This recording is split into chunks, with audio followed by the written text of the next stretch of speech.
இந்த திருப்பலி நன்றியறிதலாக என்று Chitra, Crispin Ashwin, Lalkumar, Amritha Rakshan, Winslina, Helen Paul, A John குடும்பத்தினர், மார்டின் கேதா குடும்பத்தினர், நாதன் ஜோஸ்பின், மஞ்சுளா இவர்கள் நன்றி கூறுகின்றார்கள்.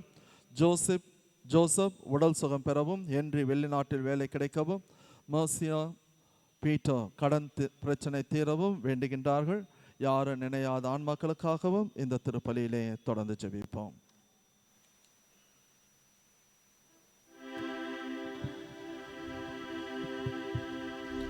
தந்தை மகன் தூயாவியாரின் பெயராலே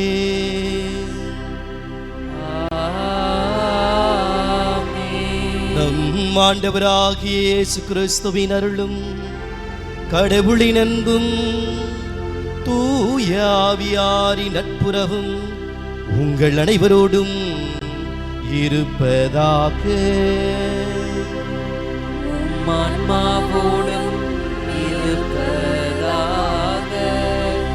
இயேசுவில் பிரியமான சகோதர சகோதரிகளே, இன்று நாம் அனைவரும் இதோ இந்த திரு இருதய ஆலயத்திற்கு பக்தர்களாக, அன்பு குழந்தைகளாக அந்த இதயத்தை தேடி நாம் வந்திருக்கின்றோம். இன்று தாய் திருச்சபையானது நமக்கு பெரும் விழாவானது நமக்கு கொடுக்கிறது. இயேசுவின் திரு இருதய விழாவை, பெருவிழாவை நமக்கு கொண்டாட கொடுக்கிறது. இது ஒரு சாதாரண கொண்டாட்டம் அல்ல, நமக்கு கொடுக்கப்பட்ட ஒரு அன்பின் அழைப்பு.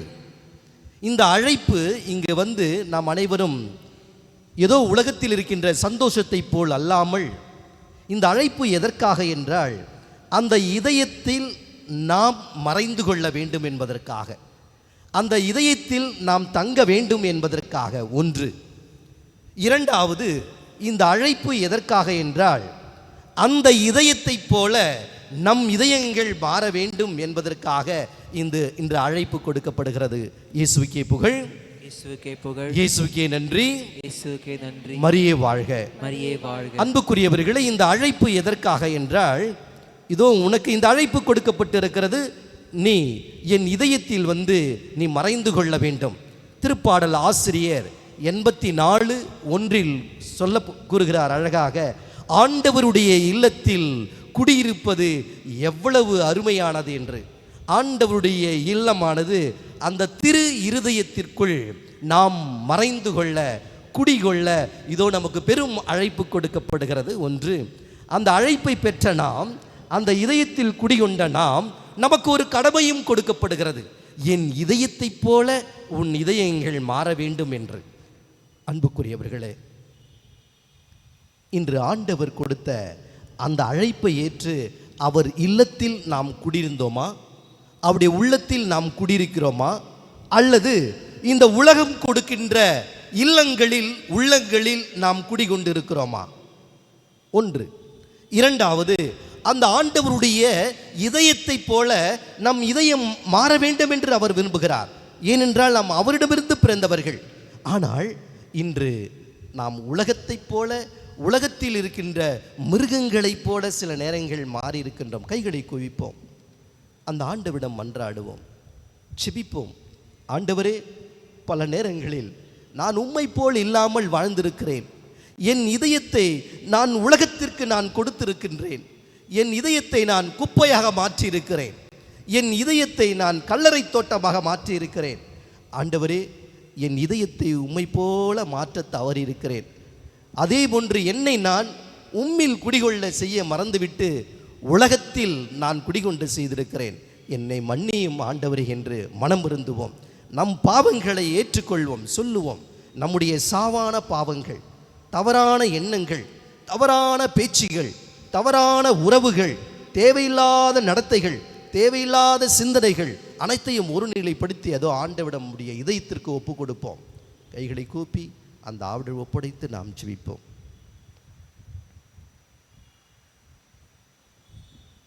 எல்லாம் வல்ல இறைவனிடமும் சகோதர சகோதரிகளே உங்களிடமும் நான் பாவியை ஏற்றுக்கொள்கிறேன். ஏனெனில் என் சிந்தனையாலும் சொல்லாலும் செயலாலும் கடமையில் தவறியதாலும் பாவங்கள் பல செய்தேன். என் பாவமே, என் பாவமே, என் பெரும் பாவமே. ஆகையால் இப்பொழுதும் கன்னியான புனித மரியாளையும் வானதூதர் புனிதர் அனைவரையும் சகோதர சகோதரிகளே உங்களிடையும் நம் தேவனாகிய ஆண்டவிடம் எனக்காக வேண்டிக் கொள்ள மன்றாடு. எல்லாமுள்ள இறைவன் நம்மீது இரக்கம் வைத்து நம் பாவங்களை மன்னித்து நம்மை நிலைவாழ்வுக்கு அழைத்து செல்வாராக. ஆமென்.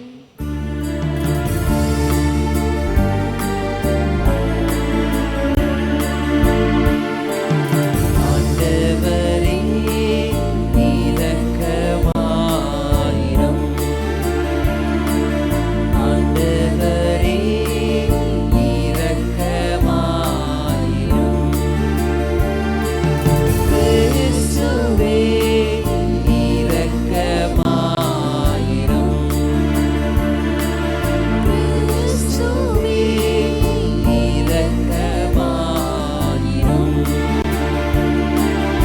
ஆண்டவரே இரக்கமாயிரும். ஆண்டவரே இரக்கமாயிரும்.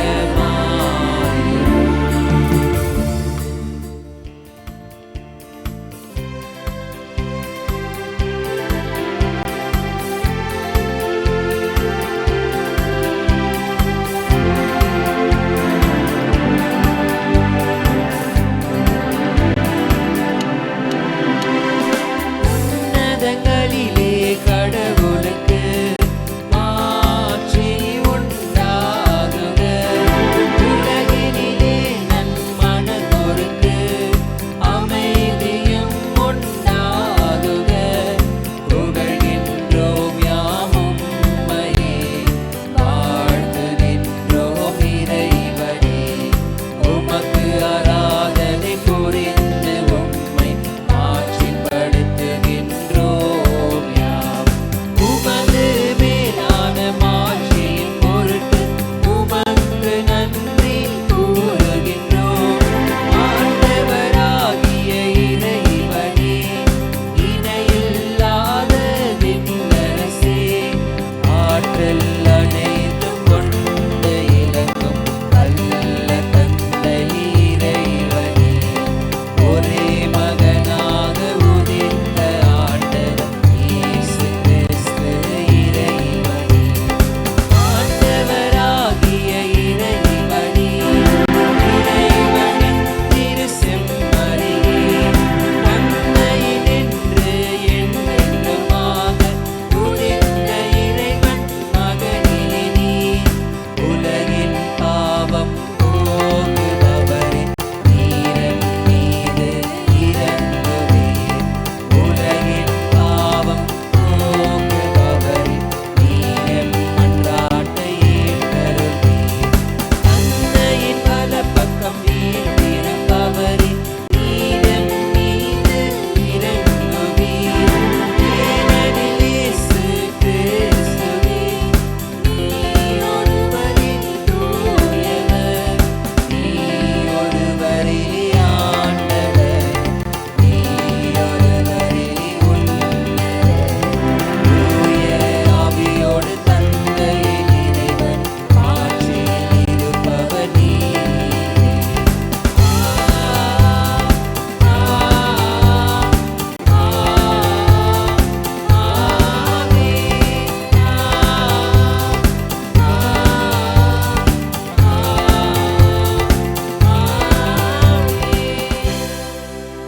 மன்றாடுவோமாக. எல்லாம் வல்ல இறைவா, அன்பார்ந்த திருமகனின் இதயத்தை எண்ணி பெருமை கொள்ளும் நாங்கள் தம் அன்பினால் அவர் எங்களுக்கு புரிந்து வருகின்ற வியத்தகு நன்மைகளை நினைவு கூறுகின்றோம். இவ்வாறு விண்ணக கொடைகளின் ஊற்றாகிய அத்திரு இதயத்திலிருந்து பொங்கி வழியும் அருளை நாங்கள் பெற்றுக்கொள்ள தகுதி பெறுவோமாக. உம்மோடு தூயாவியாரின் ஒன்றிப்பில் இறைவனாய் என்றென்றும் வாழ்ந்து ஆட்சி செய்கின்ற அவர் வழியாக உம்மை மன்றாடுகின்றோம்.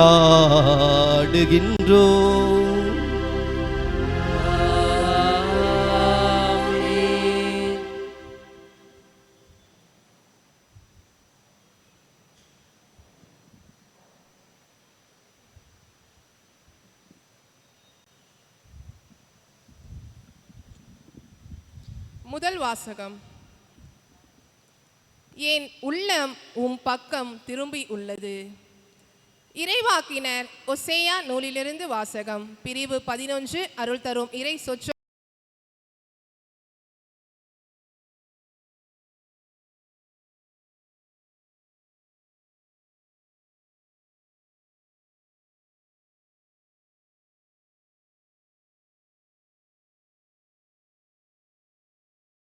என் மகனை அழைத்து வந்தேன். எப்ராயிமுக்கு நடை பயிற்றுவித்தது நானே, அவர்களை கையில் ஏந்தியதும் நானே. ஆயினும் அவர்களை குணமாக்கியது நானே என்பதை அவர்கள் உணராமல் போனார்கள். பரிவு என்னும் கட்டுகளால் அவர்களை பிணைத்து அன்பு கயிறுகளால் கட்டி நடத்தி வந்தேன்.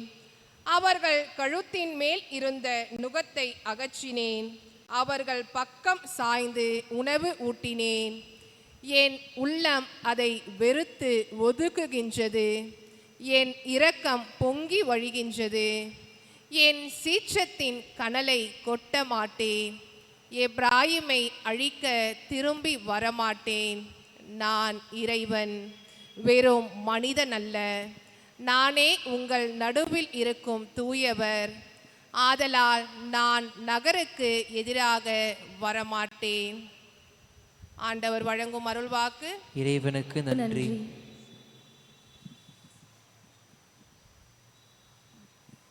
பதிலுரை பாடல். பல்லவி. மீட்பருளும் ஊற்று நின்று அகமகிழ்வோடு முகந்து கொள்வீர். மீட்பருளும் ஊற்றில் நின்று அகமகிழ்வோடு முகந்து கொள்வீர்.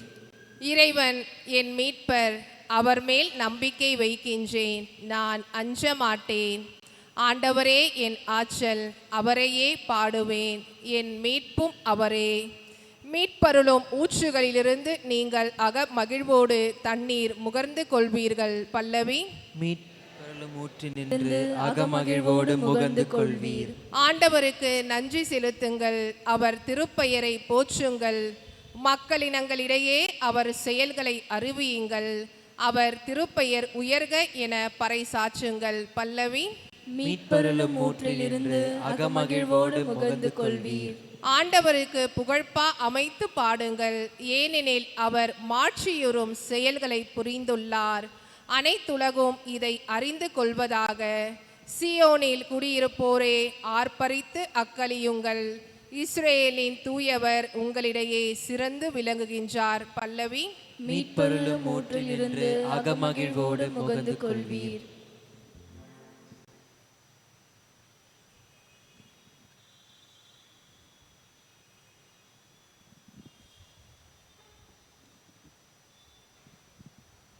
இரண்டாம் வாசகம். அறிவிக்கிட்டாத இந்த அன்பை அறிந்து கொள்ளும் ஆற்றல் பெறுவீர்களாக. திருத்தூதர் பவுல் எபேசியருக்கு எழுதிய திருமுகத்தின் வாசகம் 3ஆம் அதிகாரம் திருவசனங்கள் 8-12 மற்றும் 14-19 முடியும். சகோதர சகோதரிகளே, கிறிஸ்துவின் அளவற்ற செல்வத்தை பற்றிய நற்செய்தியை பிற இனத்தாருக்கு அறிவிக்கவும், எல்லாவற்றையும் படைத்த கடவுளுக்குள் ஊழிக்காலமாக மறைந்திருந்த மறைவுரையில் திட்டம் இன்னதென யாவருக்கும் தெளிவுபடுத்தவும், இறைமக்கள் அனைவருக்குள்ளும் மிகவும் கடையனாகி எனக்கு இந்த அருள் வழங்கப்பட்டுள்ளது. அதன் மூலம் பல வகையில் விளங்கும் கடவுளின் ஞானத்தை ஆட்சி புரிவோர், வான்வெளியில் அதிகாரம் செலுத்துவோர் ஆகியோருக்கு இப்போது திருச்சபை வழியாக வெளிப்படுத்த முடிகிறது. இவ்வாறு கடவுள் ஊழிக்காலமாய் கொண்டிருந்த திட்டத்தை நம் ஆண்டவர் கிறிஸ்து வழியாய் நிறைவேற்றினார். கிறிஸ்துவின் மீது நாம் கொண்டுள்ள நம்பிக்கையின் வழியாக கடவுளை உறுதியான நம்பிக்கையோடு அணுகும் உரிமையும் துணிவு நமக்கு கிடைத்துள்ளது. இதன் காரணமாக விண்ணுலகிலும் மண்ணுலகிலும் உள்ள ஒவ்வொரு குடும்பமும் உண்மையிலேயே குடும்பமாய் விளங்குவதற்கு காரணமாக இருக்கிற தந்தையிடம் நான் மண்டியிட்டு வேண்டுகிறேன். அவருடைய அளவற்ற மாட்சிக்கேற்ப உங்கள் உள்ளத்திற்கு வலிமையும் ஆற்றலும் தம் தூயாவி வழியாக தந்தருள்வராக. நம்பிக்கையின் வழியாக கிறிஸ்து உங்கள் உள்ளங்களில் குடிகொள்வாராக. அன்பே உங்கள் வாழ்வுக்கு ஆணிவேரும் அடித்தளமுமாய் அமைவதாக. இறைமக்கள் அனைவரோடும் சேர்ந்து கிறிஸ்துடைய அன்பின் அகலம், நீளம், உயரம், ஆழம் என்னவென்று உணர்ந்து அறிவிக்கெட்டாத அன்பை அறிந்து கொள்ளும் ஆற்றல் பெறுவீர்களாக. அதன் மூலம் கடவுளின் முழு நிறைவையும் நீங்கள் பெற்றுக்கொள்வீராக. ஆண்டவர் வழங்கும் அருள்வாக்கு. இறைவனுக்கு நன்றி.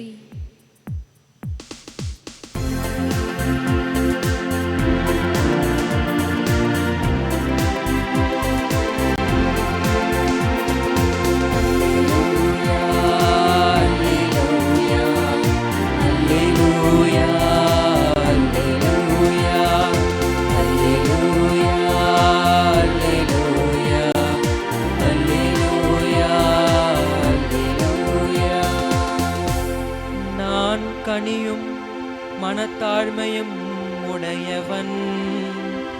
ஆகவே என் நுகத்தை உங்கள் மேல் ஏற்றுக்கொண்டு என்னிடம் கற்றுக்கொள்ளுங்கள் என்கிறார் ஆண்டவர். அல்லேலூயா, அல்லேலூயா, அல்லேலூயா, அல்லேலூயா. ஆண்டவர் உங்களோடு இருப்பாராக. உம் ஆன்மாவோடும் இருப்பாராக. புனித யோவான் எழுதிய பரிசுத்த நற்செய்தியிலிருந்து வாசகம். ஆண்டவரே, மாட்சி உமக்கே. புனித யோவான் எழுதிய பரிசுத்த நற்செய்தியிலிருந்து வாசகம். அதிகாரம் 19, இறை வசனங்கள் 31 37 வரை. அன்று பாஸ்கா விழாவிற்கு ஏற்பாடு செய்யும் நாள். அடுத்த நாள் ஓய்வு நாளாகவும் பெருநாளாகவும் இருந்தது.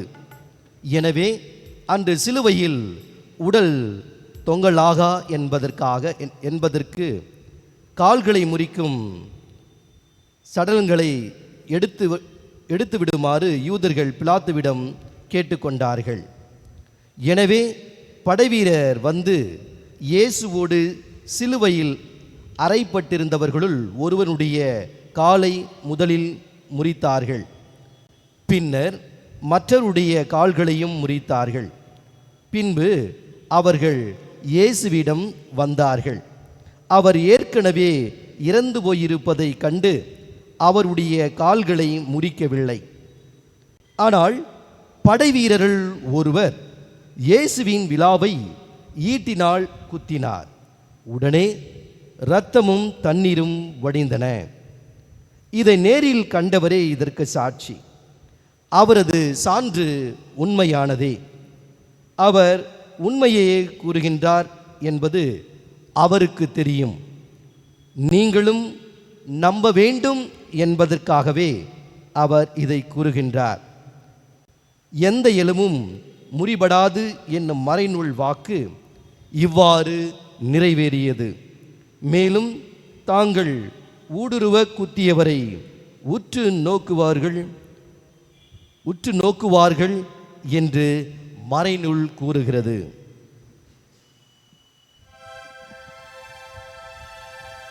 ஆண்டவரின் அருள்வாக்கு.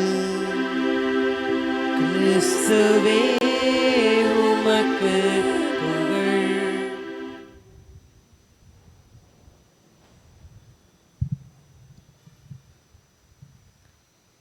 என் அன்பில் நிலைத்திருங்கள், என் அன்பில் நிலைத்திருங்கள்.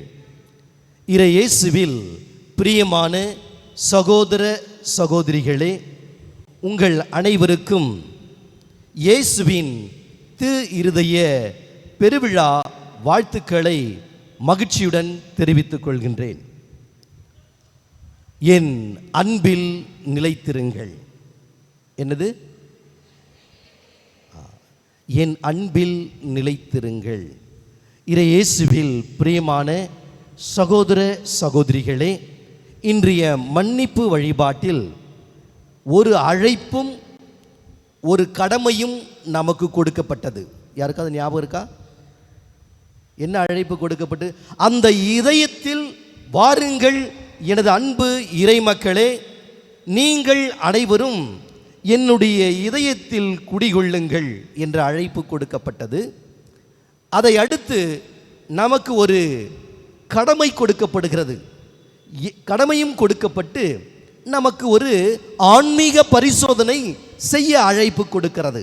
என்ன ஆன்மீக பரிசோதனை? இதோ அந்த இதயத்தில் நான் குடிகொண்டு விட்டேன், அந்த இதயத்தில் எனக்கு அழைப்பு கொடுக்கப்பட்டு விட்டது, என்னுடைய இதயம் இப்போது எப்படி இருக்கிறது? அந்த ஆண்டவர் கூறுகிறார், என் அன்பு இறைமக்களே, இதோ நீங்கள் அனைவரும் இங்கு இருக்கின்றீர்கள், இதோ பாருங்கள் என்னுடைய இதயத்தை. இந்த இதயம் எப்படி இருக்கிறதோ அப்படி உன் இதயம் இருக்க வேண்டும். அம்மா, உங்கள் இதயம் எப்படி இருக்குது? சார், உங்கள் இதயம் எப்படி இருக்கிறது? சொல்லுங்கள் அங்கிள், ஆன்டிஸ், அக்கா, தங்கைகளே, உங்களுடைய இதயம் என்னுடைய இதயம் எப்படி இருக்கிறது? தெரியாது இல்லை, ஆனால் உங்களுக்கு தெரியும் அது எவ்வளவு அழுக்காக இருக்கிறது, எவ்வளவு குப்பையாக இருக்கிறது, யார் யாருக்கெல்லாம் இடம் கொடுக்கப்பட்டு இருக்கிறது என்பது உங்களுக்கும் எனக்கும் தெரியும். அன்புக்குரியவர்களே, இன்றைய அழைப்பு என்ன? என் அன்பில் நிலைத்திருங்கள் என்ற அழைப்பு கொடுக்கப்படுகிறது, அப்படித்தானே? அதனால் கேட்கப்படுகிறது, இதோ உங்கள் இதயம் எப்படிப்பட்டு இருக்கிறது? இயேசுவின் திருஹிருதயத்தை நீங்கள் பாருங்கள். அந்த படத்தை பார்த்துக்கிறீங்களா? அந்த சுரூபத்தையும் பாருங்கள், அப்படிதானே? இயேசுவின் திருஹிருதயம், இயேசு அங்கே நின்று கொண்டிருக்கிறார், நான் இங்கு நின்று கொண்டிருக்கிறேன், இதோ நாம் அனைவரும் இங்கு இருக்கிறோம். நமக்கும் அந்த இயேசு நிற்கின்ற அந்த இயேசுக்கும் என்ன வித்தியாசம் இருக்கிறது? என்னுடைய இதயத்திற்கும் அந்த இதயத்திற்கும் என்ன வித்தியாசம் இருக்கிறது? இதயம் இதயம் முதலில் பாருங்கள், அந்த இதயம் வெளியே இருக்கிறது. உன்னுடைய இதயமும் என்னுடைய இதயம் வெளியில் இருந்தால் என்ன நடக்கும்? எல்லாம் பயந்து போயிடுவோம், அப்படிதானே? இயேசுவின் இதயம் வெளியே இருக்கிறது. நல்லா பாருங்க, இயேசுவின் இதயம் வெளியே இருக்கிறது. அந்த இதயம் வெளியே இருப்பதின் நோக்கம் இதுதான். என் அன்பு மகளே, என் அன்பு மகளே, இதோ இந்த இதயம் உனக்கு மட்டும்தான். ஒன்று, ஆண்டவர் நம்மை எவ்வாறு அன்பு செய்கிறார் என்றால், இந்த உலகத்தில் நீங்களும் நானும் தனிமையாக இருந்தால் எப்படிப்பட்ட அன்பு கிடைக்குமோ அப்படிப்பட்ட அன்பு ஒருவருக்கும் கிடைக்கிறது. புரிஞ்சுதுங்களா? ரைட். அந்த இதயத்தை பற்றி பேசிவிட்டு நான் உங்களுக்கு பிறகு பேசுகிறேன். அந்த இதயத்தை பாருங்கள், அது என்ன சொல்லுகிறது என்றால், இதோ ஆரோக்கிய மேரி, அந்தோனிசாமி, ராஜேஷ், குமார், ஜோசப், மீனா, மேரி, ஸ்டெல்லா எல்லாம் பாருங்க, இதோ என்னுடைய இதயத்தை பாருங்கள். இந்த இதயத்தில் தேவையில்லாதவர்களுக்கு இடமல்ல, இது உனக்காக கொடுக்கப்பட்டிருக்கிறது. இந்த இடம் உனக்காக கொடுக்கப்பட்டிருக்கிறது. ஒன்று சொல்லிவிட்டு அடுத்த கேள்வி கேட்கிறார், இந்த இதயத்தை போல உன் இதயம் இருக்கிறதா? பார்த்துக்கொள், இந்த இதயத்தை போல் உன் இதயம் இருக்கிறதா? ஒரு துணி எடுத்து காட்டுகிறேன், இந்த துணி தூய்மையாக இருக்கிறது. அதுபோல் உன்னுடைய துணி, நீ உடுத்திருக்கின்ற ஆடை தூய்மையாக இருக்கிறதா? இந்த இதயம் வெளியே வந்து சொல்லுகிறது, சார் உன்னுடைய இதயம் இப்படி இருக்கிறதா என்று. அன்புக்குரியவர்களை, இன்று நம்முடைய இதயங்கள் இப்படி அல்ல. இந்த இதயம் இந்த உலகத்திற்கு கொடுக்கப்பட்டிருக்கிறது. இது குப்பை மேடுகளாக மாற்றப்பட்டிருக்கிறது, கல்லறை தோட்டமாக இருக்கிறது. இதுதான் ஆண்டவர் சொல்லுகிறார், என் இதயத்தை பார், அது தூய்மையாக இருக்கிறது, பரிசுத்தமாக இருக்கிறது, அது உனக்காக மட்டும்தான் இருக்கிறது என்று. இப்போ ஆண்டவர் என்ன சொல்றார் தெரியுங்களா? உன்னுடைய இதயமும் இப்படி தான் சம்மா இருக்கணும். நீலாம் நோய்பட்டு போய் கிடக்கிற, என்ன சொல்ற? உன் ஹார்ட் எல்லாம் கரெக்டாக இருக்கலாம், ஆனால் அந்த ஆற்றுக்குள்ளே இருக்கல, இதயத்துக்குள் இருப்பது உன்னுடைய எண்ணங்கள் என் எண்ணம் அல்ல, உன் செயல்பாடுகள் என் செயல்பாடுகள் அல்ல, அது குப்பை மேடாக இருக்கிறது. வா நான் அதை தூய்மைப்படுத்துகிறேன். உனக்கு ஹார்ட் அட்டாக் வராமல் இருக்கலாம், தட்ஸ் நாட் எ இஷ்யூஸ். உனக்கு ஹார்ட் அட்டாக் வந்திருக்கலாம், அது உடல் குறைபாடுகள். ஆன்மீக குறைபாடுகள் உன்னிடம் இருக்கிறது, உன்னிடம் வஞ்சகம் இருக்கிறது, உன்னிடம் அன்பு இல்லாமல் இருக்கிறது, உன்னிடம் இரக்கம் இல்லாமல் இருக்கிறது, ஏமாற்றுத்தன்மை இருக்கிறது, பொறாமை உள்ள குணங்கள் இருக்கிறது. அன்பு மகளே, இதை இன்று நீ எடுக்க வேண்டும், இந்த நோயை நீ அகற்ற வேண்டும். இத்தனை பிளாக்ஸ் இருக்குது உடைய ஹார்ட்ல. என்ன பிளாக்ஸ் இருக்குது? அன்பு இல்லை, இரக்கம் இல்லை, இருமாப்பு, ஆணவம், தலைகவரவும், இவைகள் அனைத்தும் குடிகொண்டிருக்கிறது. மன்னிப்பு இல்லாத தன்மைகள், இது போன்ற பிளாக்ஸ் உன்னுடைய இதயத்தில் இருக்கிறது. இந்த இதயத்திலிருந்து நீ எடுக்க வேண்டும். இந்த அழைப்பு கொடுக்கப்படுகிறது. ஏன் ஹார்ட் இப்படி இருக்கிறதோ அப்படிதான் உனக்கு பிளாக்ஸ் இல்லாமல் அது நல்ல ஹார்ட்டாக இருக்கணும். அடுத்து அந்த ஹார்ட் எப்படி இருக்குது? ஒன்று வெளியே இருக்குது, அதுக்கு அடுத்து அந்த ஹார்ட் எப்படி இருக்குது பாருங்க, பாருங்க, உற்று நோக்குங்கள் அந்த இதயத்தை. அந்த இதயம் சுற்றி ஒரு முள் வளையம் இருக்கும், பார்த்தீங்களா? நான் உனக்காக நான் பாடுபட்டு இருக்கிறேன். இந்த இதயம் உனக்காக இயங்குகிறது, உனக்காக கண்ணீர் சிந்திருக்கிறது. இறைவாக்கினர் எசையா 53:5-8 வாசித்து பாருங்கள். உன்னுடைய காயங்களை நான் சுமந்து கொண்டேன். நாம் நற்கருணையில் நாம் ஜெபிப்போம் இதற்காக. உன்னுடைய காயங்களை, உன்னுடைய பாவங்களை, உன்னுடைய தண்டனைகளை நான் ஏற்றுக்கொண்டேன். என்னுடைய காயங்களால் நீ குணமடைந்திருக்கின்றாய். அன்பு மகளே, அன்பு மகனே, என்னுடைய காயங்களால் நீ குணமடைந்திருக்கிறாய். என் பாடுகள் உனக்கு மீட்பை கொடுத்திருக்கிறது. அன்பை தாங்குகின்ற இந்த இதயம் முட்களால் குத்தப்பட்டு கொண்டிருக்கிறது. ஏனென்றால் நீ சுகமாக இருக்க வேண்டும் என்பதற்காக. உன்னுடைய இதயங்கள் கத்தியால் குத்தப்படவில்லை. காரணம், இதோ நான் கத்தியால் ஏற்கனவே குத்தப்பட்டு இருக்கிறேன், உனக்காக பாடுபட்டு இருக்கிறேன். என் இதயம் உனக்காக ஏங்குகிறது. அடுத்த அந்த இதயம் பாருங்க, நெருப்பில் எரிந்து கொண்டிருக்கிறோம். இது அன்பினால் எரியப்பட்டு கொண்டிருக்கிறது. இதோ உனக்கு அழைப்பு கொடுக்கப்படுகிறது, வா என் அன்பு, என் இதயம் உனக்காக இயங்குகிறது. நீ யாரை தேடிப்பா போற? எங்க போற? டாஸ்மார்க்கை தேடி போற, தேவையில்லாத உறவுகளை தேடி போற, போதை பொருட்களை தேடி செல்கிறாய், தீய உறவுகளை சென்று கொண்டிருக்கிறாய், தேவையில்லாத மொபைல் உறவுகளை நீ மேற்கொண்டிருக்கிறாய். என் இதயம் உனக்காக இன்று ஏங்கிக் கொண்டு இருக்கிறது என்று அந்த இதயம் இன்று கதறிக்கொண்டிருக்கிறது. நம் ஒவ்வொருவரை பார்த்து நெருப்பாக எரிந்து கொண்டு இருக்கிறது. அந்த இதயத்தில் பாருங்கள் சிலுவை இருக்கிறது. அந்த இதயத்தை பாருங்கள், சிலுவை இருக்கிறது. இது பாடுகளின் இதயம். நீ செய்கின்ற ஒவ்வொரு தவறுகளுக்காகவும் இதோ இந்த இதயமானது ஒவ்வொரு நாளும் அழுது கொண்டு இருக்கிறது, ஏங்கிக் கொண்டிருக்கிறது, பாடுகள் பட்டு கொண்டிருக்கிறது. என்னோடு நீ இணைந்திரு என்று இந்த திரு இருதயம் இதோ இன்று வெளியில் வைத்து உங்க இருக்கின்ற ஒவ்வொருவருக்காகவும் ஏங்கிக் கொண்டிருக்கிறது. இப்பொழுது இந்த திரு இருதயம் ஒரு அழைப்பை கொடுக்கிறது. அன்பு மகளே, மகனே, என் அன்பில் நிலைத்திரு. யாருடைய அன்பில் நான் நிலைத்திருக்க வேண்டும்? என் அன்பில் நிலைத்திருக்க வேண்டும். முதலில் எழுப்பப்படக்கூடிய கேள்வி என்னவென்றால், அன்பில் நிலைத்திருக்க வேண்டும் என்றால் what is this love all about? அன்பு என்றால் என்ன என்று எனக்கு தெரிந்திருக்க வேண்டும். அப்பொழுதுதான் நான் அந்த அன்பில் நான் நிலைத்திருக்க முடியும். ஆமாவா இல்லையா? சொல்லுங்க, ஆமாவா இல்லையா? அன்பு என்றால் என்ன என்று எனக்கு தெரிந்திருக்க வேண்டும். அப்பொழுதுதான் அந்த அன்பில் நான் நிலைத்திருக்க முடியும். எல்லாம் கைகளை உயர்த்தி சொல்லுவோமா? இயேசுவுக்கே புகழ், இயேசுவுக்கே நன்றி, இயேசுவுக்கே புகழ், இயேசுவுக்கே நன்றி, மரியே வாழ்க. அன்பு இறை மக்களே, இதோ இன்று நமக்கு கொடுக்கப்பட்ட அழைப்பு என் அன்பில் நிலைத்திருங்கள் என்று சொல்லப்படுகிறது. அப்படின்னா வாட் இஸ் திஸ் லவ்? ஒரு பிலாசபர், ஒரு திங்கர், அவர் என்ன செய்கிறாரு? எல்லாம் இந்த அன்பை பற்றி பேசுகிறானே. அன்புக்குரியவர்களை நான் சொல்கிறேன் பாருங்க, இன்னைக்கு அன்பு என்று நாம் சொல்லுகிறோம், LOVE, லவ். இயேசுவில் பிரியமானவர்களே, கேட்க செவி உள்ளவர்கள் கேளுங்கள். இன்றைய இந்த உலகத்தில் அதிகமாக பயன்படுத்தப்பட்ட வார்த்தை அன்பு. இன்றைய டிக்ஷனரியில் எடுத்து பார்த்தீங்கன்னா இருக்கின்ற வார்த்தைகளில் அதிகமாக பயன்படுத்தப்பட்ட வார்த்தை அன்பு என்ற வார்த்தை தான் அதிகமாக பயன்படுத்தப்பட்டிருக்கிறது. அதே வேளையில் அன்பு என்ற வார்த்தை தான் மிக அதிகமாக தவறாக பயன்படுத்தப்பட்டிருக்கிறது. Love is the word used more in this world and it is the word more misused. அன்பு என்ற வார்த்தை தான் அதிகமாக பயன்படுத்தப்பட்டிருக்கிறது. இந்த அன்பு என்ற வார்த்தை தான் அதிகமாக தவறாக பயன்படுத்தப்பட்டிருக்கிறது. நான் உன்னை அன்பு செய்கிறேன், I love you, I care you, டேய் உன்னை தாண்டி எனக்கு பிடிக்கும், இப்படியெல்லாம் சொல்லி எத்தனை பேர் நாம் ஏமாற்றி கொண்டிருந்திருக்கிறோம். எத்தனை தவறான உறவுகள் அன்பு என்ற பெயரில் நாம் உறவு சென்று கொண்டிருக்கிறோம், அல்லது உறவுகளை இழுத்து கொண்டிருக்கின்றோம். பணத்திற்காக, பதவிக்காக, உறவுக்காக, நம்முடைய பலத்திற்காக இந்த அன்பு என்பதை தவறாக நாம் பயன்படுத்தி கொண்டிருக்கிறோம். இன்றைய வருகை பாடலில் அன்பு ஒன்றாக கூடுவோம், அன்பாக வாழ்வோம் என்ற அழைப்பு கொடுக்கப்பட்டது.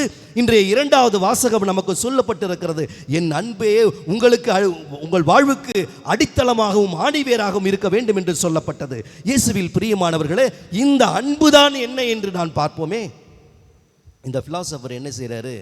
எல்லாம் இந்த அன்பு அன்புன்றானே, இந்த அன்புனா என்னடா அப்படின்னு ஒரு ஆர்வம் வந்து தேட ஆரம்பிக்கிறான். இந்த அன்பு எங்கே மறைஞ்சிருக்குது அப்படின்னு, இந்த அன்பு எங்கே இருக்கிறது என்று அவன் தேட ஆரம்பிக்கிறான். அப்பொழுது என்ன நடக்கிறது தெரியுமா? எல்லாரையும் போய் கேட்குறான். ஒரு சயின்டிஸ்ட்டை போய் பார்த்து கேட்குறான், சார் எல்லாருமே இந்த அன்பு அன்புன்னு பேசுகிறானுங்களே, அந்த அன்பு எங்கே சார் இருக்குது? அந்த அன்புடைய முகம் எப்படி சார் இருக்கும்? அந்த அன்புடைய அகலம் எப்படி சார் இருக்கும்? அந்த அன்புடைய உயரம் எப்படி சார் இருக்கும், அந்த அன்புடைய அகலம் எப்படி சார் இருக்கும்? சரி, இந்த மைக்குக்கு முகம் இருக்குது, நீளம் இருக்குது, அகலம் இருக்குது, உயரம் இருக்குது, அதுபோல் எல்லாருக்குமே இருக்குது. இந்த அன்புக்கு எங்கே சார் இருக்குது அப்படின்னு கேட்குறான். அதுக்கு அவர் என்ன சொல்கிறாரு? ஏன் அவர்கிட்ட போய் கேட்குறான்? இந்த லேபில் வந்து ரேட்டு, ஃப்ராகு இதெல்லாம் டிசெக்ட் பண்ணுவாங்க, எல்லாம் வந்து வெட்டி பார்ப்பாங்க, அதெல்லாம் இவங்களுக்கெல்லாம் தெரியுமேன்னு சொல்லி அங்கே போய் கேட்குறான். அதுக்கு அந்த சயின்டிஸ்ட் சொல்கிறாரு, சார் இதெல்லாம் வந்து நம்மளாம் வந்து பார்க்க முடியாது சார், இதெல்லாம் ஃபீல் பண்ணும் சார், அன்பை ஃபீல் பண்ணும் சார் அப்படின்னு சொல்கிறார். அடுத்து அவர் போயிட்டு இன்னொரு ஆட்கள்கிட்ட கேட்குறாங்க, அவங்களும் அப்படி தான் சொல்கிறாங்க. ஒரு ஃபாதர்கிட்ட போய் கேட்குறாரு, அவரும் சொல்கிறாங்க. பெரியவங்கள்ட்ட போய் கேட்குறாங்க, எல்லாரும் அவர் கொடுக்குற பதில் சரியான பதிலாகவே இல்லை. அது இப்படி இருக்கும், ஒரு தாயை பார், ஒரு குழந்தையை பார், அதுவும் அந்த மாடு பார், அந்த பால் குடிக்குது பார்த்தீங்களா, அதான் அன்பு அப்படி எல்லாம் சொல்லி அவனுக்கு ஒரு பெரிய ஒரு ஆன்சர் கிடைக்கவே இல்லை. அப்போ 6ஆம் வகுப்பு படிக்கின்ற ஒரு பெண் குழந்தை என்ன செய்து, அங்கிள் இங்கே வாங்க அங்கிள், அன்பு தானே, அன்பு முகத்தை பார்க்கணுமா நீங்கள், அன்பு உயரத்தை பார்க்கணுமா நீங்கள், அன்புடைய அகலத்தை பார்க்கணுமா நீங்கள், வாங்க நான் உங்களுக்கு காட்டுறேன்னு. உடனே இந்த ஃபிலாசபர், மலை புரிய வைக்காதது தான் மண் புரிய வைக்க போகிறதோ, பெரிய பெரிய ஆட்கள் புரிய வைக்காதது தான் இந்த குழந்தை புரிய வைக்கிறதோ, இருந்தாலும் போவோமே என்று அந்த குழந்தையின் அழைப்பை ஏற்று செல்கிறார். அந்த குழந்தையை அவர் எங்கே அழைத்துட்டு போக தெரியுங்களா? அவர் அழைச்சிட்டு வீட்டுக்கு அழைச்சிட்டு போயிட்டு, அப்போ சொல்லு, நடு வீட்டுக்கு அழைச்சிட்டு போய் காட்டுது, அங்கிள் அதோ நீங்கள் பாருங்க, அந்த சிலுவையை பாருங்கள் அங்கிள், அதுதான் அன்பினுடைய முகம், அதுதான் அன்பினுடைய உயரம், அதுதான் அன்பினுடைய ஆழம் அகலம், எல்லாமே அதுதான் அங்கிள் என்று சொன்னார். இயேசுவில் பிரியமான சகோதர சகோதரிகளே, அன்பு என்பது உணரக்கூடியது மட்டுமல்ல. இதோ நீங்கள் என்னை பார்க்கின்றீர்கள், நான் உங்களை பார்க்கிறேன். அதுபோல் அன்பிற்கு உருவம் உண்டு, அன்புக்கு அகலம் உண்டு, அன்புக்கு உயரம் உண்டு. அது நம் ஆண்டவர் இயேசு கிறிஸ்து. இதைதான் அவருடைய அன்பு சீடர் புனித யோவான் அழகாக கூறியிருக்கின்றார். என்ன சொல்லியிருக்கிறார்? அவருடைய அன்பு சீடர் யோவான், அவர் 1 யோவான் 1ஆவது அதிகாரம் 4ஆவது அதிகாரம் 8ஆவது வசனத்தில் சொல்லியிருக்கிறார், அன்பே கடவுள் என்று சொல்லியிருக்கிறார். God is love. Love feel பண்றது இல்லடா, லவ் உணர முடியுது மட்டுமல்ல, அது பார்க்கக்கூடியது, கண்ணால் காணக்கூடியது, அது உன்னையும் என்னையும் போன்றது. அன்புக்குரியவர்களே, இது உங்களுக்கு இங்கிலீஷ் கிராமர் சொல்கிறேன் பாருங்க. பார்ட்ஸ் ஆஃப் ஸ்பீச்சில் நவுன் அப்படின்னு ஒன்று இருக்கும். நவுன் என்றால் என்ன? இடப்பெயர், பொருட்பெயர், ஆட்கள் பெயர், அப்படிதானே? Things, name of the person, name of the things, name of the place, 3, அப்படிதானே? இப்போ பாருங்கள், இங்கே ஒரு சிபோரியம் இருக்கிறது, இங்கே ஒரு சிலுவை இருக்குது, ஒரு பொருளின் பெயர். இந்த பொருளை நான் பார்க்கிறேன், இது proper noun. Thomas name, proper noun, என்னுடைய ஒரு ஆளுடைய பெயர், இது வந்து ப்ராப்பர் நவுன் என்று சொல்வார்கள். ஆங்கிலம் தெரிந்தவர்களுக்கு புரிந்து கொட்டும், தமிழ் கிராமரில் கூட எங்களுக்கு தெரியாதவர்கள் கேளுங்கள், தெரிந்தவர்களை கூட கேட்டுக்கலாம் பிறகு, சரிங்களா? தெரிந்தவர்களுக்காக நான் சொல்லுகிறேன். இப்போ இது ப்ராப்பர் நவுன் என்று சொல்லுவார்கள், நவுன் அப்படி என்பது. ஆனால் அப்ஸ்ட்ராக்ட் நவுன் என்று ஒன்று உண்டு. அப்ஸ்ட்ராக்ட் நவுன் என்றால் அது எண்ணத்தால் மட்டுமே உணரக்கூடியது, கண்ணால் பார்க்க முடியாது. ஃபார் எக்ஸாம்பிள், நன்றி. நன்றி என்று சொல்வதை, நன்றி என்பது அந்த வார்த்தை யாராவது சொல்லுகிற நன்றி என்பதை பார்க்க முடியுமா?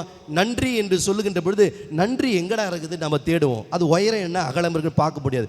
குட்னஸ், குட், குட்னஸ், குட்னஸ்னாக்க என்ன நம்ம பார்க்க முடியாது சிலதெல்லாம். அதுபோல லவ் என்பது அப்ஸ்ட்ராக்ட் நவுன், அது நம் கண்ணால் பார்க்க முடியாது. அப்ஸ்ட்ராக்ட் என்றால் மைண்டில் மட்டும்தான் இருக்கும், கண்ணால் பார்க்க முடியாது, அதை உணர முடியும், ஆனால் அதற்கு உருவம் இல்லை. ஆனால் அன்புக்குரியவர்களே, கத்தோலிக்க கிறிஸ்தவர்களுக்கு நமக்கு அன்பு என்பது ப்ராப்பர் நவுன், கண்ணால் பார்க்கக்கூடியது. யார் அது? ஆண்டவர் இயேசு கிறிஸ்து. உன்னையும் என்னையும் போன்று அவரை நாம் பார்க்கலாம். அன்பு என்பது கடவுள். அன்புக்குரியவர்களே, அதனால்தான் இந்த அன்பில் நிலைத்திருக்க நமக்கு அழைப்பு கொடுக்கப்பட்டிருக்கிறது. இந்த அன்பில் நிலைத்திருக்க நமக்கு அழைப்பு கொடுக்கப்பட்டிருக்கிறது. நீ அன்பு என்றால் என்ன? கடவுளில் நீ நிலைத்திரு என்று சொல்லப்படுகிறது. அன்பு ஈக்குவல் டு காட். அப்போ அன்பில் நிலைத்திரு என்றால் கடவுளில் நிலைத்திரு என்று இயேசுவில் பிரியமானவர்களே, இன்று உன்னுடைய குடும்பம் யாருடைய எங்கு நிலைத்திருக்கிறது? உன் குடும்பத்திற்கு எங்கு ஆணிவேராக இருக்கிறது? இன்றைய 2வது வாசகம் கூறியது. எபேசியருக்கு எழுதிய கடிதம் 3வது அதிகாரம் 17வது வசனத்தில் சொல்லப்பட்டது. என்ன சொன்னது? என் அன்பில் நிலைத்திருங்கள் என்றால், என் கடவுளாகிய நான் என்னில் நிலைத்திருங்கள். அன்பே உங்கள் வாழ்வுக்கு அடித்தளமும் ஆணிவேராகவும் இருக்கட்டும். இதை பாருங்க, இந்த பில்டிங் இருக்குது பார்த்தீங்களா? இந்த பில்டிங்கு எது அடித்தளமா நிற்கிது? எது எப்படி நிற்கிது? இதுக்கு ஒரு பேஸ்மெண்ட் இருக்குது, அப்படிதானே? அதனால தான் இந்த பில்டிங் நிற்கிது. இல்லைன்னா இந்த பில்டிங் சாஞ்சிருங்க, இந்த பில்டிங் கீழே விழுந்துரும். அதுபோல உன்னுடைய குடும்பம், அன்புக்குரியவர்களே, இதோ இங்கு இருக்கின்ற ஒவ்வொருவருக்கும் சொல்லுகிறேன், இதோ ஒவ்வொருவருக்கும் இந்த திருஹிருதய பெருவிழாவிலே சொல்லுகிறேன், உன்னுடைய குடும்பம் நன்றாக நிலைத்து நிற்க வேண்டுமா? நல்லா உயர்ந்து நிற்கணுமா? நல்லா ஸ்ட்ராங்கா இருக்குமா? அன்பில் உங்கள் குடும்பம் நிலைத்திருக்க வேண்டும். அன்பு என்றால் என்ன? கிறிஸ்துவில் நிலைத்திருக்கணும். எங்க சார் நிலைத்திருக்குது?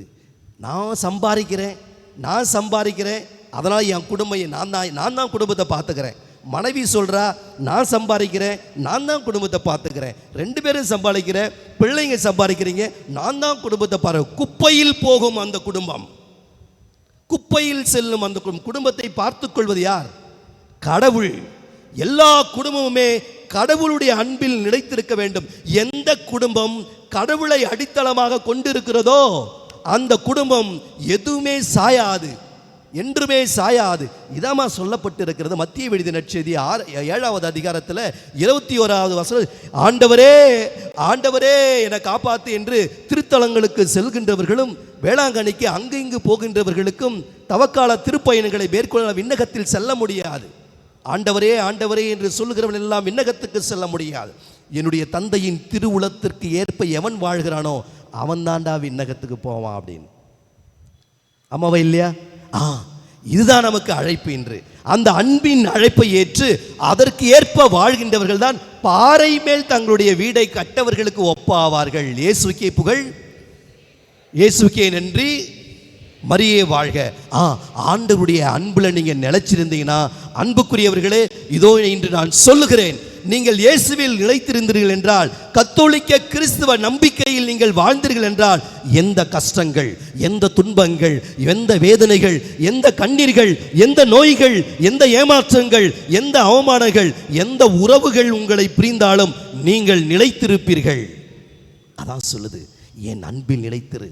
அதான் சொன்னா, என் வார்த்தையை கேட்டு என் அன்பில் நிலைத்திருந்தனா நீ பாறை மேலே வீடு கட்டினதுக்கு சமமாவ. காற்றடித்தது, வெள்ளம் பெருக்கெடுத்தது, அந்த வீட்டின் மேல் மோதியது, வீடு விழுந்ததா? வீடு விழாது. ஏனென்றால் அது கிறிஸ்துவை அடித்தளமாக கொண்டிருக்கிறது, அன்பை அடித்தளமாக கொண்டிருக்கிறது அப்படின்னு சொன்னார். அதான் அன்பே உங்கள் வாழ்வுக்கு அடித்தளமாகவும் இன்னொன்று ஆணிவேராக இருக்கட்டும் என்று. ஒரு மரம் நிற்கிறது என்றால், ஹலோ ஹலோ கேட்குறீங்களா? ஒரு மரம் நிற்கிறது என்றால் அதற்கு ஆணிவேர் ரொம்ப ஸ்ட்ராங்காக இருக்கணுங்க.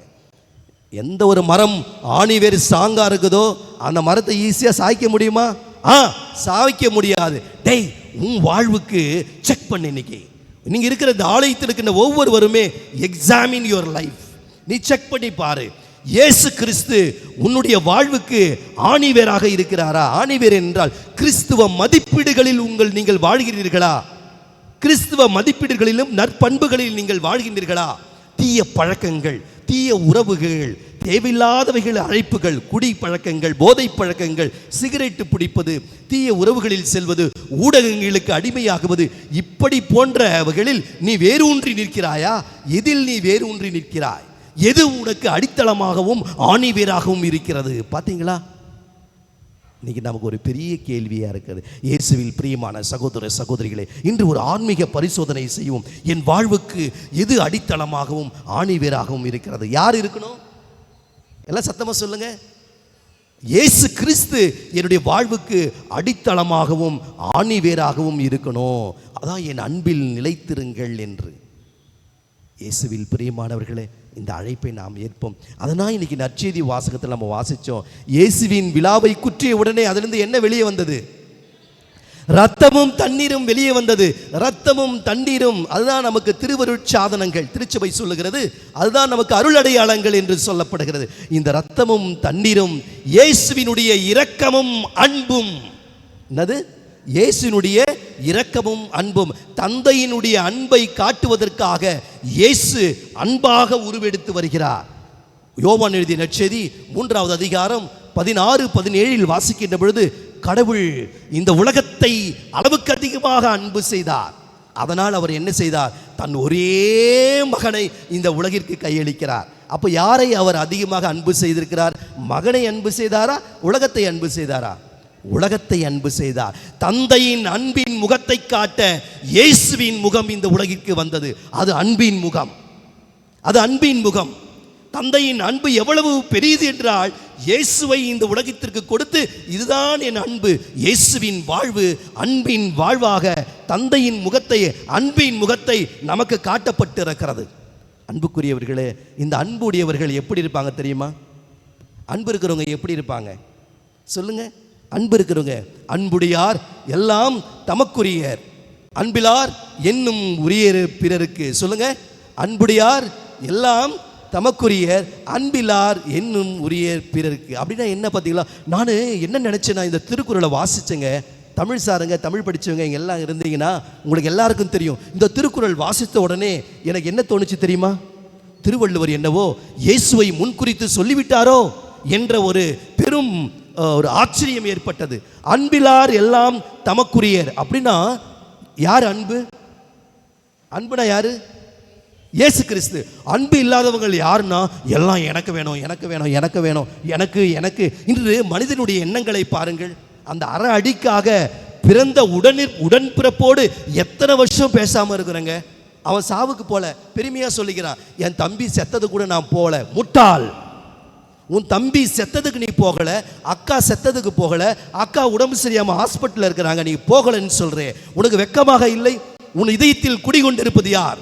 வெறுப்பு, கோபம், மன்னிப்பு இல்லாத தன்மைகள். இவைகள் சாத்தான் குடிகொண்டிருக்கிறான். அன்பு இல்லாதவர்கள் உள்ளம் இப்படிதான் இருக்கும். ஏனென்றால் அந்த அரை அடி எனக்கு கொடுக்கல, அந்த ஒரு அடி எனக்கு கொடுக்கல, அந்த இடையை எனக்கு கொடுக்கல, அதை அவ எடுத்துக்கிட்டு போயிட. அன்பிலார் எல்லாம் தமக்குரியர். அன்பில்லாதவன் எல்லாமே எனக்கு எனக்கு எனக்கு எனக்குன்னு சொல்லுவான். ஆனால் அன்புடையார் இன்னும் உரிய பிறருக்கு. அப்படின்னா என்ன? அன்பு இருக்கிறவன் தனக்கிட்ட இருக்கிற பொருளையும் கொடுத்துருவான், தன் உடலையும் உயிரையும் கொடுப்பான் பிறருக்காக. தன்னிடம் இருப்பதையும் கொடுத்து விட்டார், தன் உடலையும் உயிரையும் கொடுத்தார் இயேசு கிறிஸ்து. நானே வானின்று இறங்கி வந்த உயிர் உள்ள உணவு, என்னை உண்ணுங்கள் என்று இதோ இயேசு கிறிஸ்து கொடுத்து விட்டார். அன்பு என்ன செய்கிறது என்பதை பாருங்கள். தன்னிடம் இருப்பதை மட்டும் கொடுக்கவில்லை, தன் உடலையும் உயிரையும் கொடுத்து விட்டது. இதுதான் இன்று கத்தோலிக்க கிறிஸ்தவர்களுக்கு இருக்கின்ற பெரிய அழைப்பு. அது ஒரு சேலஞ்ச். கிறிஸ்தவ வாழ்வு இன்று ஒரு சேலஞ்சிங்கான ஒரு லைஃப் ஃபார் அஸ். எப்படி? என்னிடம் இருப்பதை நான் மற்றவர்களுக்கு கொடுக்க வேண்டும். கிறிஸ்து உன்னோடு இருக்கின்ற பொழுது நீ எவ்வளவு கஞ்சனாக இருந்தாலும் சரி, எவ்வளவு செல்வத்திற்கு ஆசைப்பட்டவனாக இருந்தாலும் சரி, கிறிஸ்து உன்னோடு இருக்கின்ற பொழுது, கிறிஸ்து என்றால் என்ன? அன்பு உன்னோடு இருக்கின்ற பொழுது நீ எல்லாத்தையும் கொடுத்துடுவியா? எல்லாத்தையும் கொடுத்து விடுவாய். எடுத்துக்காட்டு சொல்லுகிறேன் பாருங்கள். லூக்கா எழுதிய நற்செய்தி 19வது அதிகாரத்தில் ஒரு வீரன் ஒருவன் வருகிறான். யார் அவன்? சக்கேவி என்றவன். இயேசுவை சந்திக்காத போது அவன் எல்லாம் எனக்கு வேண்டும் எனக்கு வேண்டும் என்று சேர்த்து கோடீஸ்வரனாக இருந்தான். இயேசுவை சந்தித்த உடனே என்ன செஞ்சான்? அன்பை சந்தித்த உடனே என்ன செய்தான்? அன்பை தன் உள்ளத்திற்கு எடுத்துக்கொண்ட உடனே என்ன செய்தான்? சொல்லுங்க. என்னுடைய சொத்தில் பாதியை நான் கொடுத்து விடுகிறேன். என்னிடம் 1 கோடி ரூபாய் இருக்கிறது, பாதியை நான் கொடுத்து விடுகிறேன் என்றால் 50,000 ரூபாய் கொடுத்துட்டான். ஆண்டவரே, நான் யாராவது ஏமாற்றி இருந்தால் 4 மடங்காக, 3 மடங்காக, 2 மடங்காக கொடுத்து விடுகிறேன் என்றான். 4 மடங்கு. ஒரு ஆளுகிட்ட 5,000 ரூபாய் ஏமாற்றி இருந்தானா எவ்வளோ கொடுக்கணும்? 20,000 ரூபாய் கொடுத்துருவான். அப்போ அந்த 50 லட்ச ரூபாயில் என்ன இருக்கும்? என்ன? ஒன்றுமே இருக்காது. புரிஞ்சுதுங்களா? அன்பு உள்ள வந்த உடனே எல்லாம் கொடுத்துருவான். அன்பு இல்லாத போது எல்லாம் எனக்கு இருந்தா, அன்பாகி இயேசு கிறிஸ்து வந்த உடனே எல்லாத்தையும் விட்டு கொடுத்துட்டான். இயேசு கிறிஸ்துவை ஆதாயமாக்கி கொள்வதற்காக இந்த உலகத்தை நான் குப்பை என கருதுகிறேன் என்று சொன்னான். இயேசுவில் பிரியமானவர்களே, உங்களுக்கு பாருங்கள், ஒருவன் தீராத நோயில் இருப்பவனை சந்தியுங்கள். இயேசுவில் பிரியமான சகோதர சகோதரிகளே, உங்கள் சிலர் இங்கு இருக்கின்றவர்கள் கூட சில தீராத நோய்களில் இருப்பீர்கள், மிக முக்கியமான பெரிய நோய்களில் இருப்பீர்கள், பொல்லாத நோய்களில் இருப்பீர்கள். நீங்கள் அவர்களை சந்தித்து பாருங்கள், கேட்டு பாருங்கள், உனக்கு எது முக்கியம் என்று. எனக்கு சொத்து சுகம் வேண்டாம், இந்த வீடு வசதி எதுவுமே வேண்டாம், என் உடம்பு சரியாயிட்டா போதும் என்று சொல்வார்கள். ஆனால் உடம்பு சரியான உடனே சொத்து சம்பாதிக்கணும், அதை சம்பாதிக்கணும், இது வேண்டும் என்று சொல்வார்கள். அன்புக்குரியவர்களே, செல்வம் அது சென்று கொண்டே இருக்கும். அன்பை சம்பாதியுங்கள், இயேசுவை சம்பாதியுங்கள், இயேசுவை இந்த உலகிற்கு கொள்ளுங்கள். அடுத்து என்ன சொன்னேன்? அது அன்பு. இன்னொன்று இரக்கம்.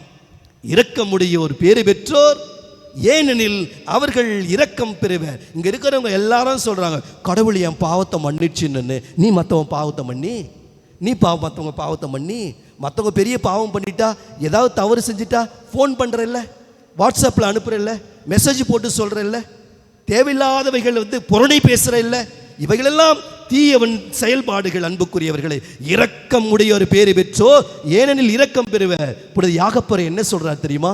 இப்பொழுது யாகப்பர் எழுதிய கடிதம் 2வது அதிகாரம் 13வது வசனத்தில் என்ன சொல்றார் தெரியுமா?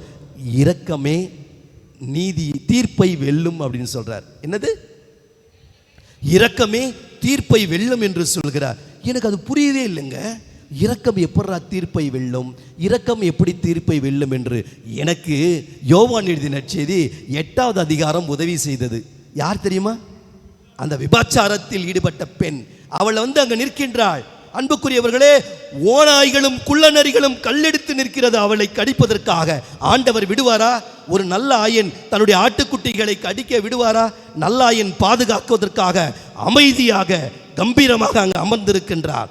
எல்லோரும் கல் எறிகின்ற பொழுது ஆண்டவர் என்ன சொல்றாரு? கேட்குறான், இந்த பொண்ணு தப்பு பண்ணிக்குது, என்ன செய்யலான்னு.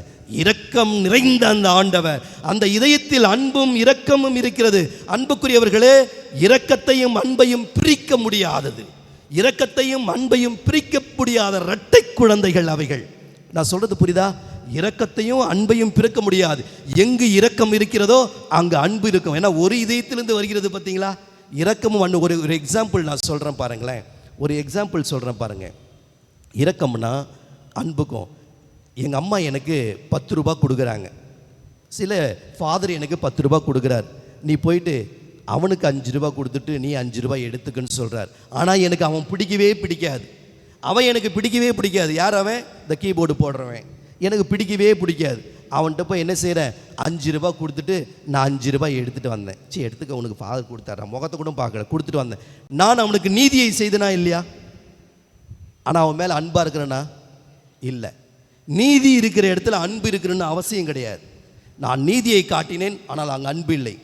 ஆனால் எங்கு இரக்கம் இருக்கிறதோ அங்கு அன்பு கட்டாயமாக இருக்க வேண்டும். நான் உன்னை மன்னிச்சிட்டேன், இனிமே உனக்கு எனக்கு இங்கே வேலை கிடையாது, நான் உன் பக்கமே பார்க்க மாட்டேன். அது நடக்குமா? நடக்காது. அன்பு என்ன என்றால், ஒருவரை மன்னிப்பது என்பது அந்த ஆளை முழுமையாக ஏற்றுக்கொள்வது என்பது அர்த்தம். அவரை உதறி தள்ளுவது அல்ல. ஆனால் அவர் செய்தது மறக்க முடியுமா? அவன் செய்த கெட்டது மறக்க முடியுமா? கெட்டதை மறக்கவே முடியாது. அவன் என்னை அடித்தது, என்னை பப்ளிக்கில் என்னை காரி துப்புனது, என் பேரை கெடுத்தது என்னால் மறக்க முடியாதுங்க. என்னால் மறக்க முடியாது. அவன் செய்தது என்னால் மறக்க முடியாது. மன்னித்தேன் என்றால் என்னென்னு அர்த்தம்? மறந்துட்டேன்னு அர்த்தம் கிடையாது. அவனை மன்னிச்சு. அதுக்கு ஒரு எக்ஸாம்பிள் கொடுக்குறேன் பாருங்களேன். மன்னித்த பிறகு, மன்னிப்பதற்கு முன்பாகவும் மன்னித்த பிறகும் ஒரு மனிதனுடைய மனநிலையை சொல்லுகிறேன் பாருங்கள். என் பாக்கெட்டில் ஒரு நல்ல பாம்பு வச்சிருக்கிறேன், சரிங்களா? மன்னிக்காத போது என்ன நடக்கும் தெரியுமா? மன்னிக்காத போது அந்த ஆளை நான் பார்த்தனா உடனே அது என்னை கொத்துனா எப்படி இருக்கும்? ஓ, அப்படியே அப்படி தான் வரும். ஒரு சாரு கிளாஸில் ஒரு ஜோக்கு சொல்கிறார். ஜோக்கு சொன்ன உடனே பையனுக்கு எல்லாம் சிரிக்கிறார். அடுத்த நாள் சாரு கிளாஸ்க்கு வராரு. மை டியர் ஸ்டூடெண்ட்ஸ், இன்றைக்கி இன்னொரு ஜோக்கு உங்களுக்கு சொல்ல போகிறேன். ஏய், சாரு ஜோக் சொல்ல போகிறாரா அப்படின்னு திருப்பி சொல்கிறாரு ஜோக்கு. அதே ஜோக்கு தான் சொல்கிறார். பையன் சிரிப்பானா? சிரித்தான். ஆனால் சிரித்த மாதிரி சிரிக்கல. 3வது நாள் வராரு. திருப்பி my dear students, today I am going to tell you joke for you அப்படின்னு. ஏய், சார் ஜோக் சொல்ல போகிறாரான்னு. அப்புறம் அவர் ஜோக் சொல்கிறாரு. நாள் சொன்ன ஜோக்கே சொல்கிறாரு. சிரிப்பானா? இப்போ 3/4 கிளாஸ் அமைதியாக இருக்குது. யாரும் 2-3 பேர் சிரிக்கிறான். 4வது நாள் டே நான் ஒரு ஜோக் சொல்ல போகிறேன்டா அப்படின்னாரு. வந்தார்ரா சார் ஜோக்கை சொல்லி தொலைங்க சார். அதே ஜோக்கை சொல்கிறார். அம்மா சொல்லி 4 நாள் ஆச்சு, நல்ல ஜோக்கு, யாருமே சிரிக்கலையே, யாரும் சிரிக்கல. நல்ல ஜோக்குக்கு யாரும் சிரிக்கல. ஆனால் பாருங்க, அந்த ஜோக்கு சொல்லி 4 நாள் தான் ஆச்சு, யாரும் சிரிக்கல. ஆனால் 4 வருடங்களுக்கு முன்பாக எவனோ ஒரு வார்த்தை உங்களை சொல்லியது இன்று நீங்கள் நினைத்தாலும் இன்னைக்கு சொன்ன மாதிரி இருக்குது இல்ல, இருக்குதா இல்லையா? இதுதான் இன்று முக்கியம். தீயவைகளை இந்த உள்ளம் உடனே உணருது. அப்போ ஒருத்தனை மன்னிக்காதது என்றால் அவன் பாக்கெட்டில் பாம்பு வச்சு நிற்கிற மாதிரி, எப்பெல்லாம் பார்க்கணும் பாம்பு கொத்தும். ஆனால் மன்னித்த பிறகு என்ன விஷயம்னா, அந்த பாம்பு பாக்கெட்டில் இருக்கும், அவன் செஞ்சது ஞாபகம் இருக்கும், ஆனால் அந்த பாம்புக்கு பல்ல பிடிங்கிட்டோம். கொத்தனை விஷம் ஏறுமா? ஏறாது. மன்னித்து விட்டர் என்றால் பாம்புக்கு பல்ல பிடிங்காச்சு. அப்படின்னா அது நமக்கு எந்த ஆபத்தை கொடுக்காது. மன்னித்து விட்டீர்கள் என்றால் அவன் செய்தது ஞாபகம் இருக்கும், ஆனால் அதனால் எனக்கு எந்த ஒரு பாதிப்பும் வராது, அவனை நான் ஏற்றுக்குவேன். இயேசுவில் பிரியமானவர்கள், இதோ ஆண்டவர் அதோ அங்கே நிற்கிற அந்த பெண், விபச்சாரத்தில் ஈடுபட்ட பெண்களை பார்க்கின்ற பொழுது எல்லோரும் வந்து நிற்கிறா. ஆண்டவர் விட்டுருவாரா? ஆண்டவர் விட்டுருவாரா? விட மாட்டார். இல்லை, இதோ என்ன சொல்ற, டேய் அவ உங்க சகோதர சகோதரிடா, எல்லாருமே தவறு செய்யக்கூடியவர்கள், தவறு செய்தவன் கல்லேடரா அப்படின்றார். பார்த்தீங்களா? இரக்கத்தை காட்டினார், தீர்ப்பு வென்றது. இரக்கம் தீர்ப்பை வென்றது. ஆண்டவர் இயேசு அந்த பொண்ணுக்கு தண்டனை கொடுத்தாரா? கொடுத்தாரு. வாசித்து பாருங்கள், கொடுத்தாரு. ஒரு பையன், ஏதோ இந்த பையன் வந்து பல்லு வலிக்குதுன்றான், சின்ன பையன். டாக்டர்கிட்ட எடுத்துகிட்டு போனோடனே டாக்டர் சொல்கிறாரு, மை டியர் டோன்ட் வரி, இந்த பல்லு இனிமேல் உனக்கு எந்த ஒரு பிரச்சனையும் வராது, நான் பார்த்துக்கிறேன். ஆண்டவர் அந்த பெண்ணை தப்பு ஒன்றும் இல்லைம்மா, நான் பார்த்துக்கிறேன் அப்படின்னு சொல்லிட்டார். ஆனால் டாக்டர் அந்த பையன்ட்டு என்ன சொல்கிறாரு, இனிமேல் நீ சாக்லேட் சாப்பிடக்கூடாது அப்படின்னு. சாக்லேட் சாப்பிடக்கூடாதா? எனக்கு சாக்லேட் தானே பிடிக்கும், நான் சாக்லேட் எப்படி சாப்பிடாம இருக்கேன்? நீ பிடித்ததை செய்யாத.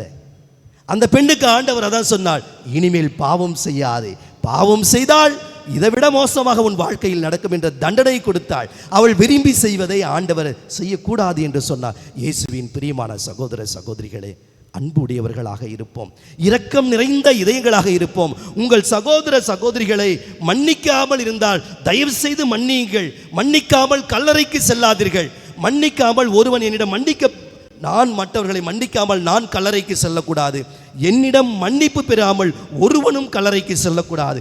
இந்த ஆலயத்திற்கு இன்று நீங்கள் அனைவரும் திரு இருதய ஆண்டவர் ஆலயத்திற்கு வந்திருக்கின்றீர்கள். இதோ நெருப்பாக இந்த ஆலயத்திற்கு வந்திருக்கின்றீர்கள். நீங்களும் நெருப்பாக அந்த ஆண்டவருடைய இதயத்தை போல நீங்கள் வெளியேற வேண்டும். மன்னியுங்கள், சகோதர சகோதரிகளை மன்னியுங்கள். தவறு செய்யாதவர்கள் யாருமே கிடையாது. கணவனை மன்னியுங்கள். குடிகாரனா, ஏமாத்துகிறானா, உங்களுக்கு விசுவாசமா இல்லையா, மனைவியும் அப்படிதான், அப்படி இருக்கின்றார்கள் என்றால் மன்னியுங்கள். மன்னித்து உங்கள் குடும்பத்தை அன்பில் நிலைத்திருங்கள். உங்கள் குடும்பத்திற்கு அன்பே அடித்தளமாகவும் ஆணிவேராகவும் இருக்கட்டும். எல்லாம் கையில் உயர்த்துவோமா? இயேசுக்கே புகழ், இயேசுக்கே நன்றி, மரியே வாழ்க. கடைசியாக நான் சொல்லி முடிக்கிறேன். அன்புக்குரியவர்களே, உங்கள் குடும்பங்களில் குழப்பங்கள் வருகின்ற பொழுது, ஏமாற்றங்கள் வருகின்ற பொழுது, தோல்விகள் வருகின்ற பொழுது, அவமானங்கள் வருகின்ற பொழுது, கஷ்டங்கள் நோய்கள் உங்களை ஆட்டி படைக்கின்ற பொழுது, திருக்குடும்பத்தின் பாதுகாவலாக இருக்கின்ற அந்த தாய் அன்னை மரியாளையும் திருக்குடும்பத்தின் தந்தையான சூசையப்பரையும் நீங்கள் அழையுங்கள். அன்னை மரியாளை அழையுங்கள். அவளை நீங்கள் அழைத்தீர்கள் என்றால் அவள் தன்னுடைய மகனிடம் பரிந்து பேசி உங்களுக்கு சொல்வார். ஆண்டவரிடம் சொல்வார், என் பிள்ளை அழுகிறது, கானாவூரில் நடந்ததை செய்வாள் உங்கள் குடும்பத்திற்கு. இயேசுவில் பிரியமானவர்களே, அன்னை மரியாளை சொல்கிறேன், நாளைக்கு அன்னை மரியாளினுடைய திரு இதய பெருவிழா. இயேசுவின் இதயத்தை போல பெற்ற தாய் அன்னை மரியாள். சரிங்களா? நூலை போல சேலை, தாயை போல புள்ளன்னு கேட்டிருப்பீங்க, அப்படிதானே? இங்க ஆப்போசிட்டுங்க, ஆப்போசிட். அன்னை மரியாளுக்கு எப்படி திருஹிருதயம் வந்தது என்றால் தெரியுமா? இயேசுவை பெற்றாள், அதனால் அவளும் திருஹிருதயத்தை பெற்றாள். குழந்தை போல தாயாக மாறினாள். வழக்கம் என்னது? தாயை போல நூலை போல சேலை, தாயை போல புள்ளன்னாங்க. இல்லை, இங்க பிள்ளை பேல தாய் ஆயிட்டாங்க. இயேசு திருஹிருதயத்தை, இயேசுவை பெற்றதனால் அவளும் திருஹிருதயத்தை பெற்றாள். அதுபோல நீங்களும் அன்னை மரியாளை அழைத்து கேளுங்கள், திருக்குடும்ப தாயே, அந்த இதயத்தை போல உங்கள் இதயம் இயேசுவை இதயத்தை போல மாறி இருக்கிறது, என் இதயமும் மாற வேண்டும், நான் என்ன செய்ய வேண்டும் கேட்போமா? ஜெபிப்போமா? இந்த திருப்பலியில் இதுதான் நம்ம ஃபோக்கஸ் பண்ணணும். ஆண்டவர்கிட்ட ஜெபிங்க. ஆண்டவரே, என்னுடைய இதயம் உங்களுடைய இதயத்தை எல்லாம் கண்களை மூடுவோம், ஒரு நிமிடம் அமைதியாக இருப்போம். நான் யாருடைய அன்பில் நிலைச்சிருக்கிறேன்? ஒரு கேள்வியை எழுப்போம். இந்த உலகம் போகிற போக்கில் தீய உறவுகளை அனைத்தும் நினைத்து பாருங்கள். நீங்கள் சிக்கி பிணைந்திருக்கின்ற அந்த தீய உறவுகள், தேவையில்லாத சிந்தனைகள், தேவையில்லாத மனிதர்களின் அழைப்புகள், பாவ உறவுகள், நீங்கள் யாராவது மன்னிக்க முடியாதவர்கள் என்றால் அவர்களை கொண்டு வாருங்கள், இந்த இடத்திற்கு கொண்டு வாருங்கள், இயேசுவின் திருஹிருதயத்துக்கு கொண்டு வாருங்கள். ஜெபியுங்கள். இந்த திருப்பலியிலே அவளை ஒப்படையுங்கள். ஆண்டவரே, இந்த ஆளை என்னை மன்னிக்க முடியவில்லை, இந்த ஆண்டவரிடம் ஒப்படையுங்கள். ஜெபியுங்கள்.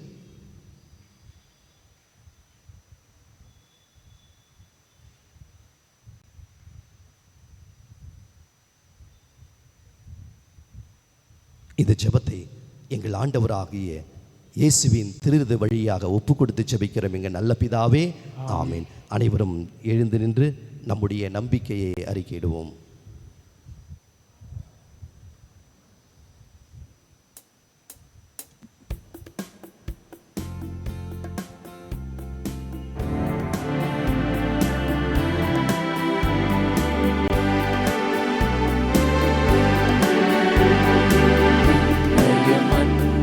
படைத்தவராம் கடவுள் ஒருவர் இருக்கின்றார்.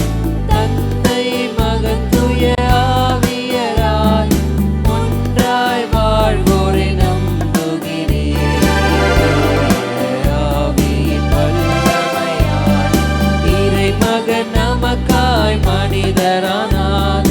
கன்னி மரியிடம் பிறந்தவராம் இயேசுவை உறுதியாய் நம்புகிறேன். யாக்கோபின் ஆட்சியில் பாடுபட்டார், சிலுவையில் இறந்து அடக்கப்பட்டார். மூன்றாம் நாளில் உயிர்த்தெழுந்தார், இறப்பின் மீதே வெற்றி கொண்டார். விண்ணகம் வாழும் தந்தையிடம் அரியணை கொண்டு இருக்கின்றார். உலகம் முடியும் காலத்திலே நடுவராய் திரும்பவும் வந்திடுவார். தூய ஆவியாரை நம்புகிறேன், பாரினில் அவர் துணை வேண்டுகிறேன்.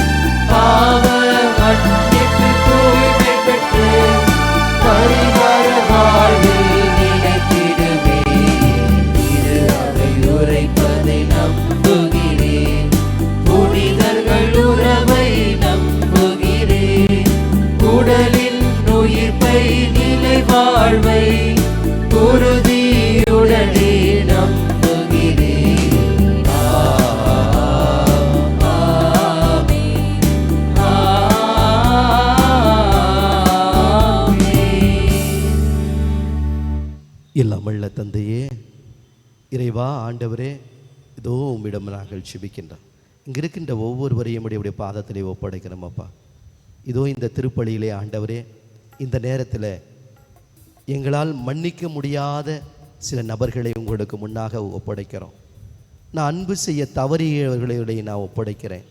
நான் அன்பு என்ற வார்த்தை சொல்லி ஏமாற்றிய சில நபர்களையும் உங்களுக்குள்ள ஒப்படைக்கிறேன். என்னை மன்னித்து தருளும் ஆண்டவரே. நான் பொய்யான அன்பை காட்டியதற்காக, பணத்திற்காக, பொருளுக்காக, உடலுக்காக, உறவுக்காக நான் காட்டிய அந்த பொய்யான அன்புக்காக என்னை மன்னித்தருளும். அதே போன்று என்னிடம் பொய்யாக தவறு வழியாக பழகியவர்கள், பொய்யான உறவுக்காக என்னை ஏமாற்றியவர்கள் எல்லோரையும் மன்னித்தருளும் ஆண்டவரே. இதோ நான் மன்னிக்க முடியாமல் இருக்கிறவங்களை எல்லாரையும் உடைய பாதத்துக்கு கொண்டு வர ஐயா. அவர்கள் எல்லாரையும் மன்னிக்கக்கூடிய மனநிலையை எனக்கு தந்துடணும். நீங்கள் சொல்லி கொடுத்த அந்த ஜெபத்தில் நாங்கள் பிறர் குற்றங்களை மன்னிப்பது போல என் குற்றங்களை மன்னித்திரளும் என்று நான் நாள்தோறும் ஜெபிக்கிற ஆண்டவரே. ஆனால் மனதார என்னால் மன்னிக்க முடியாத இந்த நபரை மன்னிக்கக்கூடிய மனப்பக்குவத்தை தந்திரணும். உம்முடைய இதயத்தை போல என்னுடைய இதயத்தை மாற்றும் ஐயா. இயேசுவே, நீ அன்பு. உன் அன்பில் என்னை நிலைத்திருக்க எனக்கு அழைப்பு கொடுக்கிறாய். தடையாக இருக்க இந்த உலக அன்புகளை நான் பரிசோதித்து அறிய எனக்கு அருள்த்து பாரும். மின்னுவதெல்லாம் பொன்னல்ல, வெளுத்ததெல்லாம் பாழல்ல என்ற இந்த கூற்றுக்கு ஏற்ப ஆண்டவரே, இந்த பொய்யான மின்னி செல்லுகின்ற இந்த உலகத்திற்கு பின்னா நாம் போகக்கூடாது ஆண்டவரே. எல்லாவற்றையும் அறிந்து ஆய்ந்து தெரியப்படுத்தக்கூடிய அந்த அறிவு ஆற்றலையும் எனக்கு தூயாவியாருடைய ஞானத்தையும் எனக்கு தந்திரலும் ஆண்டவரே.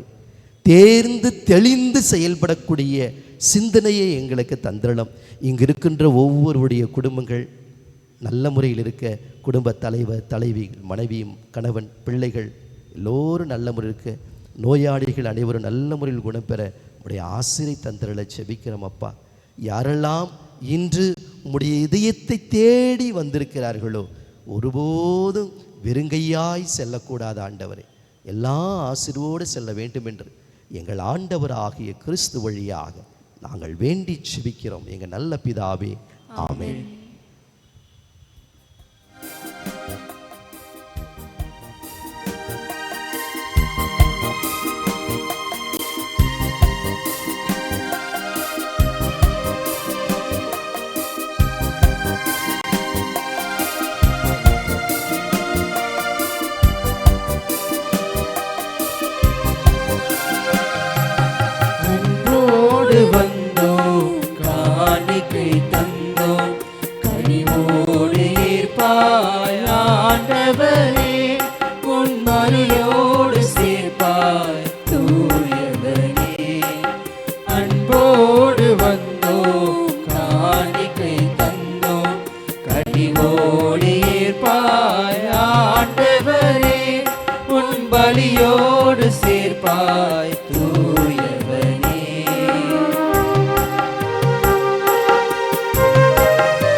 சகோதர சகோதரிகளே, என்னுடையதும் உங்களுடையதுமான இப்பலி எல்லாம் உள்ள இறைவனுக்கு ஏற்படுதாகபடி மன்றாடுங்கள். ஆண்டவர் தமது பேரின் புகழ்ச்சிக்காகவும் மாட்சிக்காகவும் நமது நன்மைக்காகவும் புனித திரு அவை அனைத்து நலனுக்காகவும் உமது கையிலிருந்து இப்பலி ஏற்றுக்கொள்வாராக.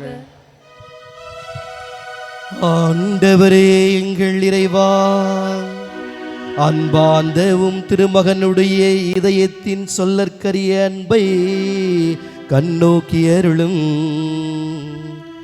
அதனால் நாங்கள் ஒப்பு கொடுப்பது உமக்கு உகந்ததாகி எங்கள் பாவங்களுக்காக எங்கள் பாவங்களை கழுவி எங்கள் இதயமும் உங்கள் இதயம் போல் மாற்ற அருள் புரிவீராக. எங்கள் ஆண்டவராகிய கிறிஸ்து வழியாக உம்மை மன்றாடுகின்றோம்.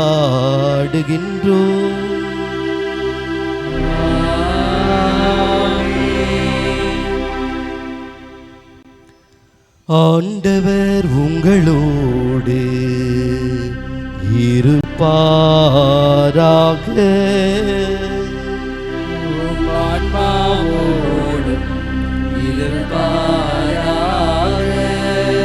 இதயங்களை மேலே எழுப்புங்கள்.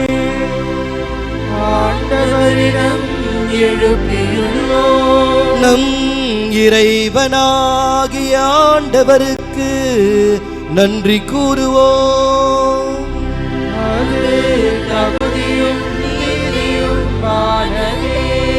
ஆண்டவரே, தூயவரான தந்தையே, என்றுமுள்ள எல்லாம் வல்ல இறைவா, எங்கள் ஆண்டவராகிய கிறிஸ்து வழியாக எந்நாளும் எவ்விடத்திலும் நாங்கள் உமக்கு நன்றி செலுத்துவது மெய்யாகவே தகுதியும் நீதியும் ஆகும்.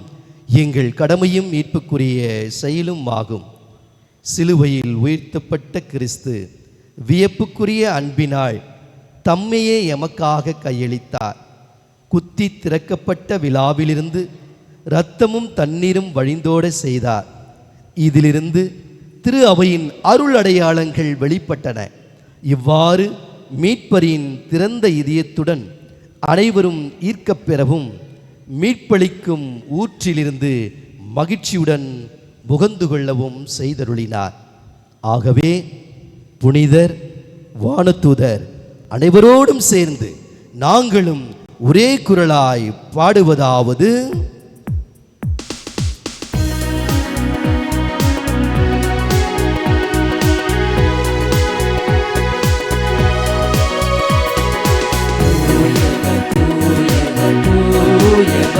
வான்படைகளின் கடவுளம் ஆண்டவர், விண்ணகமும் மண்ணகமும் உமது மாட்சியால் நிறைந்துள்ளன. உன்னதங்களிலே ஓசன்னா, உன்னதங்களிலே ஓசன்னா, ஆண்டவர் பெயரால் வருகிறவர் ஆசி பெற்றவர். உன்னதங்களிலே ஓசன்னா, உன்னதங்களிலே ஓசன்னா.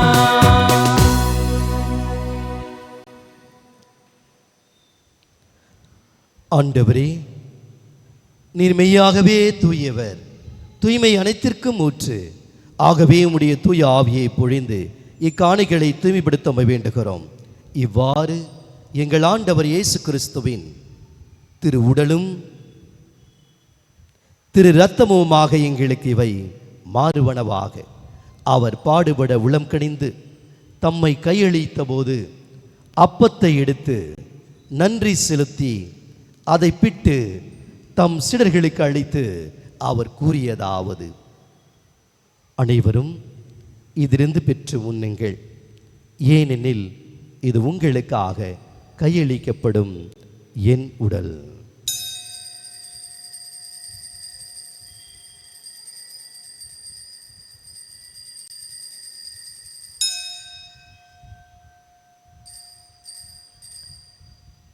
அவ்வண்ணமே இரவு விருந்தை அருந்திய பின் கிண்ணத்தையும் எடுத்து மீண்டும் உமக்கு நன்றி கூறி தம் சீடர்களுக்கு அளித்து அவர் கூறியதாவது: அனைவரும் இதிலிருந்து பெற்று பருகுங்கள், ஏனெனில் இது புதிய நிலையான உடன்படிக்கைக்குரிய என் இரத்தத்தின் கிண்ணம். இது பாவ மன்னிப்புக்கென்று உங்களுக்காகவும் பலருக்காகவும் சிந்தப்படும். இதை என் நினைவாகச் செய்யுங்கள்.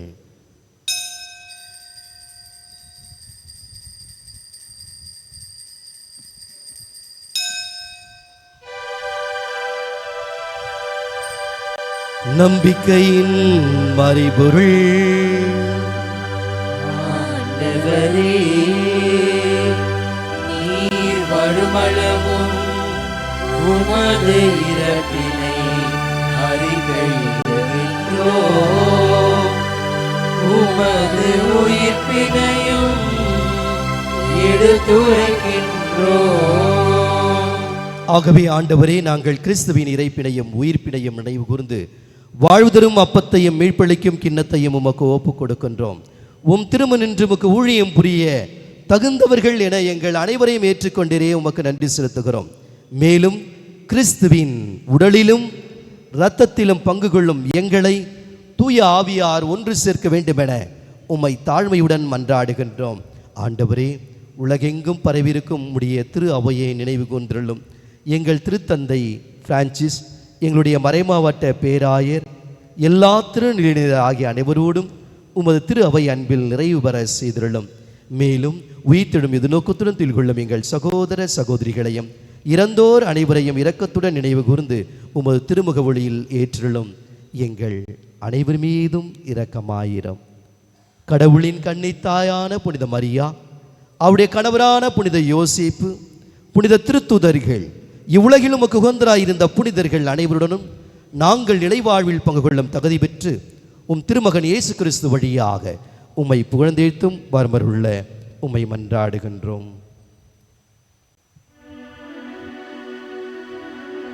இவர் வழியாக இவரோடு இவரில் எல்லாம் வல்ல இறைவனாகிய தந்தையே, தூய ஆவியாரின் ஒன்றிப்பில் எல்லா புகழும் மாட்சியும் என்றென்றும் உமக்கு உரியதே.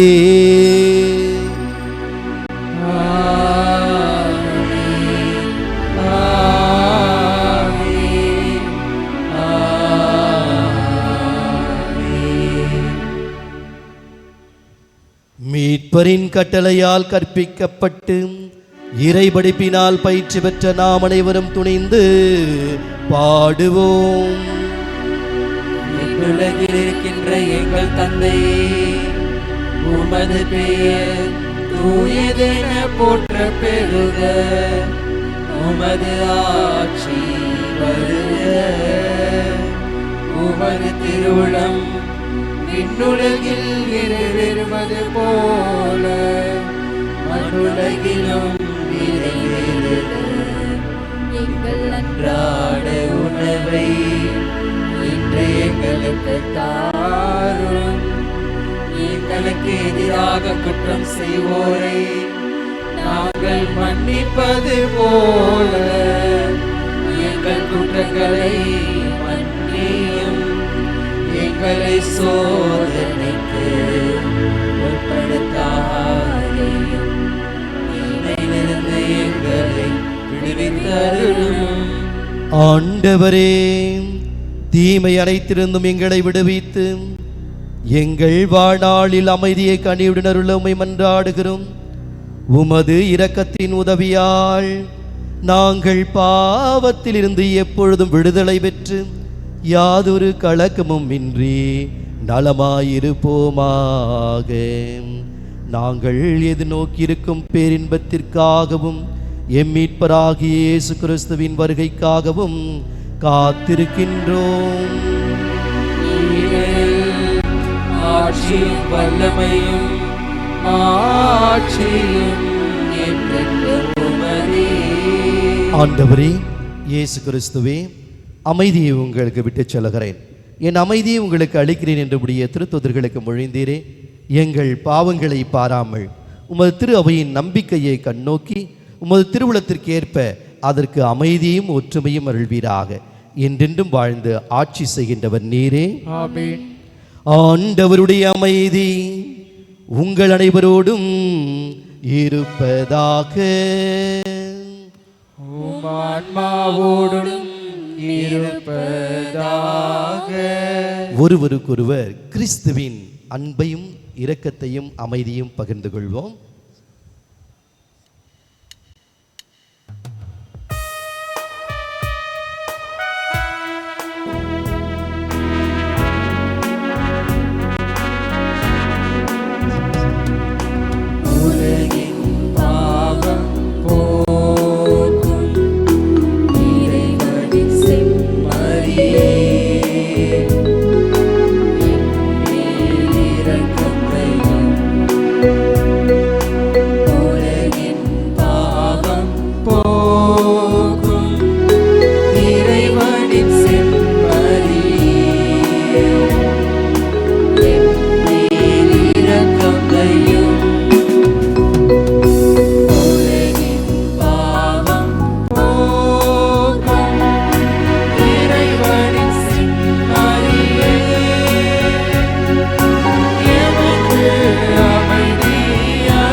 இதோ உலகின் பாவங்களை போக்கும் இறைவனின் செம்மறி. நாம் அனைவரும் இந்த இதயத்தில் குடிகொள்ள இதோ நமக்கு அழைப்பு கொடுக்கிறார். என் அன்பில் நிலைத்திருங்கள் என்று கூறி இதோ நம்முடைய இதயத்தில் நிலைத்திருக்க வருகின்ற இந்த ஆண்டவருடைய அழைப்பை ஏற்க நாம் அனைவரும் பேறு பெற்றோர். ஆண்டவரே, நீர் என்னிடத்தில் எழுந்தருள நான் தகுதியற்றவன். ஆனால் ஒரு வார்த்தை மட்டும் சொல்லி அருளும், எனது ஆன்மா நலமடையும். ரத்தமும் என்னை காத்து எனக்கு நித்திய வாழ்வளிப்பதாக.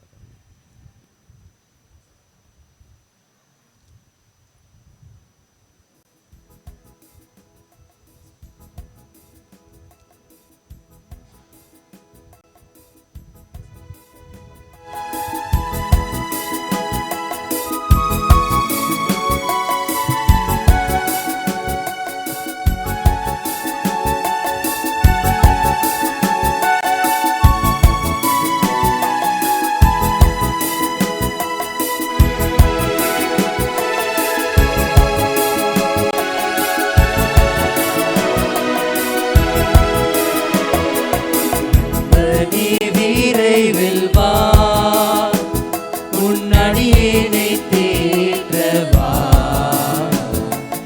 அன்பனே விரைவில் வா, அன்பனே விரைவில் வா, உன் அடியேனை தேற்றவா. அன்பனே விரைவில் வா.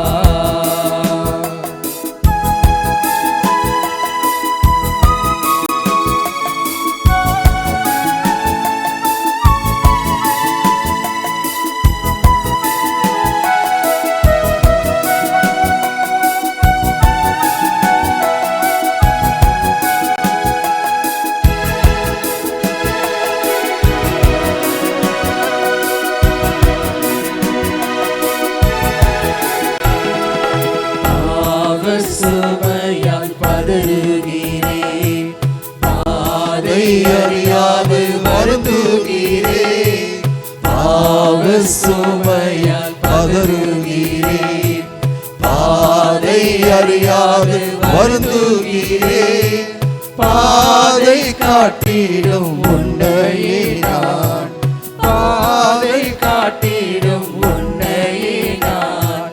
பாதம் பணிந்து வேண்டுகிறேன், அன்பனே விரைவில் வா, உன் அடியேனை தேற்றவா. அன்பனே விரைவில் வா.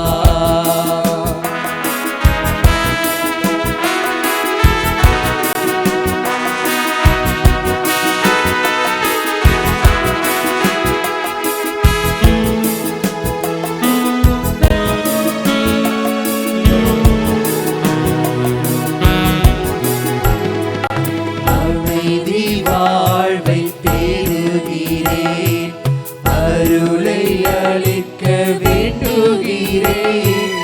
அமைதி வாழ்வை தேடுகிறேன், அருளை அளிக்க வேண்டுகிறேன். வாழ்வின் உணவே உன்னையே நான், வாழ்வின் உணவே உன்னையே நான். வாழ்வு அளிக்க வேண்டுகிறேன், அன்பனே விரைவில் வா, உன் அடியேனை தேற்றவா. அன்பனே விரைவில் வா.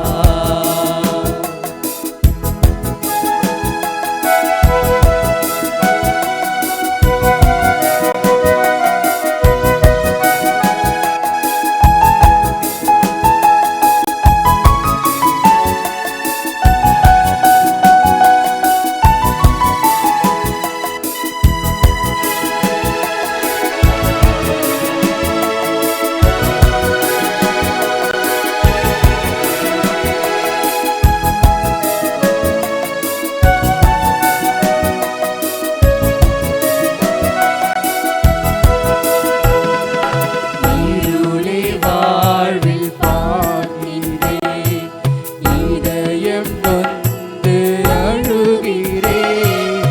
இருளே வாழ்வில் பார்க்கிறேன், இதயம் நொந்து அழுகிறேன். ஒளியாய் விளங்கும் உன்னையே நான், ஒளியாய் விளங்கும் உன்னையே நான். பலியாய் ஏற்றுக்கொள்கிறேன், அன்பனே விரைவில் வா, உன் அடியே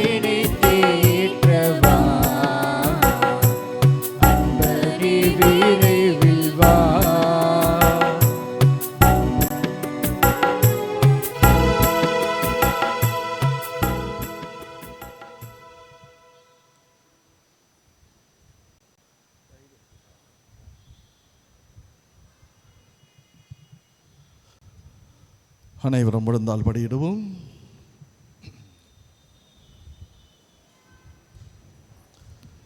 இயேசுவின் திருதியத்திற்கு தன்னை ஒப்பு கொடுக்கும் ஜெபம். இயேசுவின் அன்பான திரு இதயமே, என்னை உமக்கு ஒப்பு கொடுக்கின்றேன். நீர் தரும் எல்லா வரங்களுக்காகவும் உமக்கு நன்றி கூறுகின்றேன். நீர் தரும் எல்லா வரங்களுக்காகவும் உமக்கு நன்றி கூறுகின்றேன். உமது திருக்கரங்களால் என்னை ஆசீர்வதியும். உமது ஆசீரும் அருளும் எப்பொழுதும் எனக்கு பாதுகாப்பு அரணாக இருந்து என்னை வாழ்விக்கின்றது, எனக்கு வழிகாட்டியாக இருக்கின்றது என்பதை உணர செய்தருளும். இயேசுவே, உம் அன்பார்ந்த பிரசன்னத்தில் எப்பொழுதும் மகிழ்ந்திருக்க வரம் தாரும். உம்மை போல் நானும் பிறரை அன்பு செய்யவும் மன்னிக்கவும் நல் மனதை தாரும். உம் திரு இதயத்திலிருந்தும் காயங்களிலிருந்தும் வழியும் திரு ரத்தத்தால் என்னை புனிதப்படுத்தியருளும். என் துன்ப நேரத்தில் எனக்கு ஆறுதலை தந்தருளும். என் பிரச்சனைகளில் நல்ல தீர்வு கிடைக்க உதவி புரியும். என் உள்ளத்திற்கு சமாதானத்தை தாரும். என்னை சேர்ந்த அனைவரையும் உமது ஆசீரால் நிரப்பும். இயேசுவின் திரு இதயமே, உமது பெயர் எங்கெங்கும் ஓங்கி ஒலிக்க மக்கள் எல்லோரும் உமது அன்பு இதயத்திலிருந்து அருளை பெற்றுக்கொள்ள வரம் தாரும். ஆமென். இயேசுவின் மதுரமான திரு இருதயமே, எங்கள் மேல் இரக்கமாயிரும். இயேசுவின் மதுரமான திரு இருதயமே, எங்கள் மேல் இரக்கமாயிரும். இயேசுவின் மதுரமான திரு இருதயமே, எங்கள் மேல் இரக்கமாயிரும். அனைவரும் அமர்வோம்.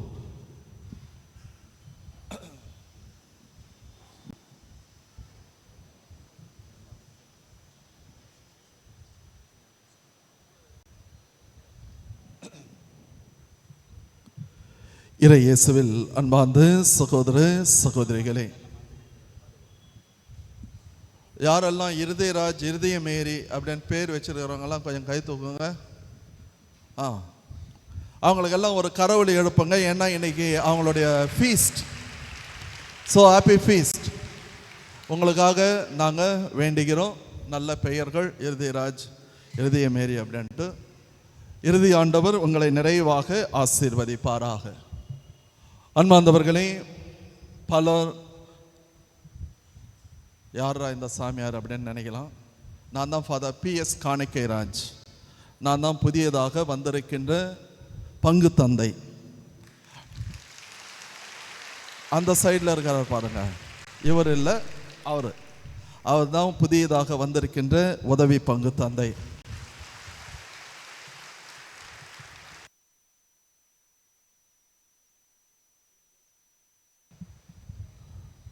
நீங்கள் பல வருடங்களாக பக்த கோடிகளாக இந்த திருத்தலத்திற்கு வந்து கொண்டிருக்கின்றீர்கள். அதற்கு காரணம் திருதி ஆண்டவர் வழியாக நீங்கள் பெற்றுக்கொண்ட பேறு பலன்கள், ஆசீர்வாதங்கள். அடுத்த மாதம் ஒவ்வொருத்தரும் ஒரு 4 பேரை கூட்டின்னு வரணும். இந்த கோயிலில் இடமே பற்றக்கூடாது. உங்களுடைய சொந்தக்காரங்க, உங்களுடைய நண்பர்கள், எல்லாரிடத்திலும் சென்று சொல்லுங்கள். ஏன்னா இயேசு கிறிஸ்து ஒரு கட்டளையை கொடுத்தார், உலகெல்லாம் சென்று. இப்போ நான் கட்டளை கொடுக்குறேன், உங்ககிட்ட அன்பா கேட்டுக்கிறேன். மெட்ராஸ் எல்லாம் போய் நீங்க திருதி ஆண்டவரை பத்தி சொல்லணும். சொல்வீங்களா? சொல்லி அடுத்த மாதம் ஆளுக்கு ஒரு 4 பேரை எக்ஸ்ட்ராவாக கூட்டின்னு வரணும். இந்த கோயில் பத்தல, இன்னும் பெருசாக கட்டணும் என்ற மாதிரி நீங்கள் எல்லாரும் செய்யணும். ஆகையால் அனைவரும் வாருங்கள், இறுதி ஆண்டவருடைய ஆசீர்வாதத்தை பெறுங்கள். இன்னொன்று, ஒரு சிலர் கேட்டாங்க, எப்போ ஃபாதர் இறுதி ஆண்டவருடைய திருவிழா அப்படின்ட்டு. இந்த ஆலயத்தினுடைய திருவிழா வருகின்ற 14ஆம் தேதி தொடங்குகின்றதோ. கொடியேற்றத்தோடு தொடங்கி 23ஆம் தேதி முடிவடைகின்றதோ. ஆகையால் நீங்கள் வெளியிலே செல்லுகின்ற பொழுது நோட்டீஸ் எல்லாம் ரெடியாக இருக்கின்றது, அதை பெற்று செல்லுங்கள். எடுத்து சென்று அடுத்தவர்களுக்கும் இந்த ஆலயத்தை பற்றி சொல்லுங்கள். இந்த திருதி ஆண்டவருடைய பக்தியை பரப்பும்படி உங்களை அன்போடு கேட்டுக்கொள்கின்றோம். அன்பார்ந்தவர்களே, இன்றைக்கு நமக்கு இந்த அருமையான திருப்பலியை நிறைவேற்றி இப்பொழுதோ ஆராதனையை நடத்த இருப்பவர் அருட்தந்தை தாமஸ் அவர்கள், பரிசுத்த ஆவி சபையை சேர்ந்தவர், SHS. இதுவரைக்கும் திருப்பலி நடந்தது. இதுக்கு மேலே ஆராதனை இருக்கும். அனைவரும் இருந்து இந்த ஆசீர்வாதத்திலே, அபிஷேக ஆசீர்வாதத்திலே கலந்து கொண்டு இறை ஆசி பெற்று செல்லும்படி உங்களை அன்போடு கேட்டுக்கொள்கின்றோம். ரொம்ப நேரம் எடுக்க மாட்டோம், உங்களை கஷ்டப்படுத்த மாட்டோம். ஏன்னா ரொம்ப பேர் சுகர் பேஷண்ட்டாக இருப்பீங்க. அதனால் உங்களுடைய கஷ்டம் எனக்கு புரியுது. அதனால் உங்களெல்லாம் ரொம்ப கஷ்டப்படுத்த மாட்டோம். ஆகையால் நீங்கள் பக்தியோடு கலந்து கொண்டு வீடுகளுக்கு செல்லும்படியும் திரும்ப வரும்படியும் இன்னும் அதிகமானவர்களை அழைத்து வரும்படியும் உங்களை அன்போடு கேட்டுக்கொள்கின்றோம். அனைவரும் கடைசி ஜெபத்திற்காக எழுந்து நிற்போம்.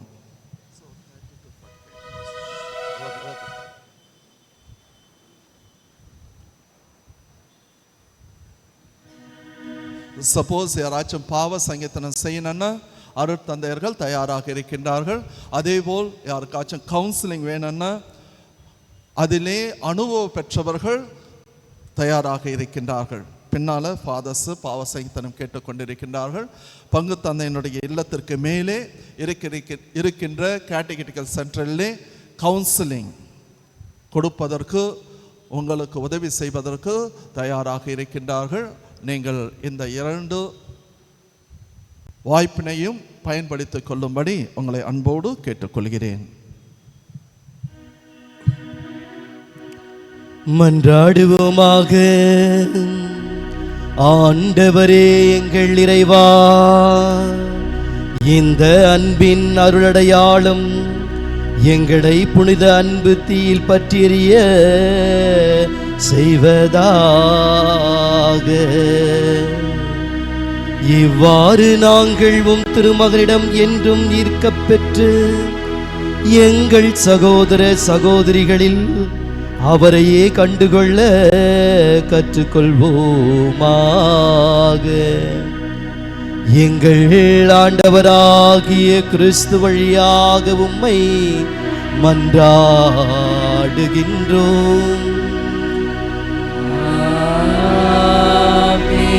ஆண்டவர் உங்களோடு இருப்பாராக.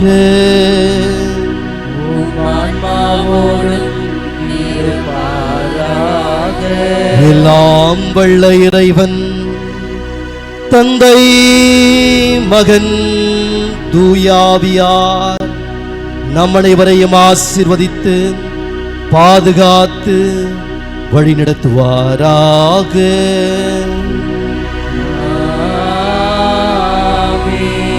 கிறிஸ்துவின் அன்பில் நிலைத்திருக்க சென்று வாருங்கள். திருப்பலி நிறைவேறிற்று.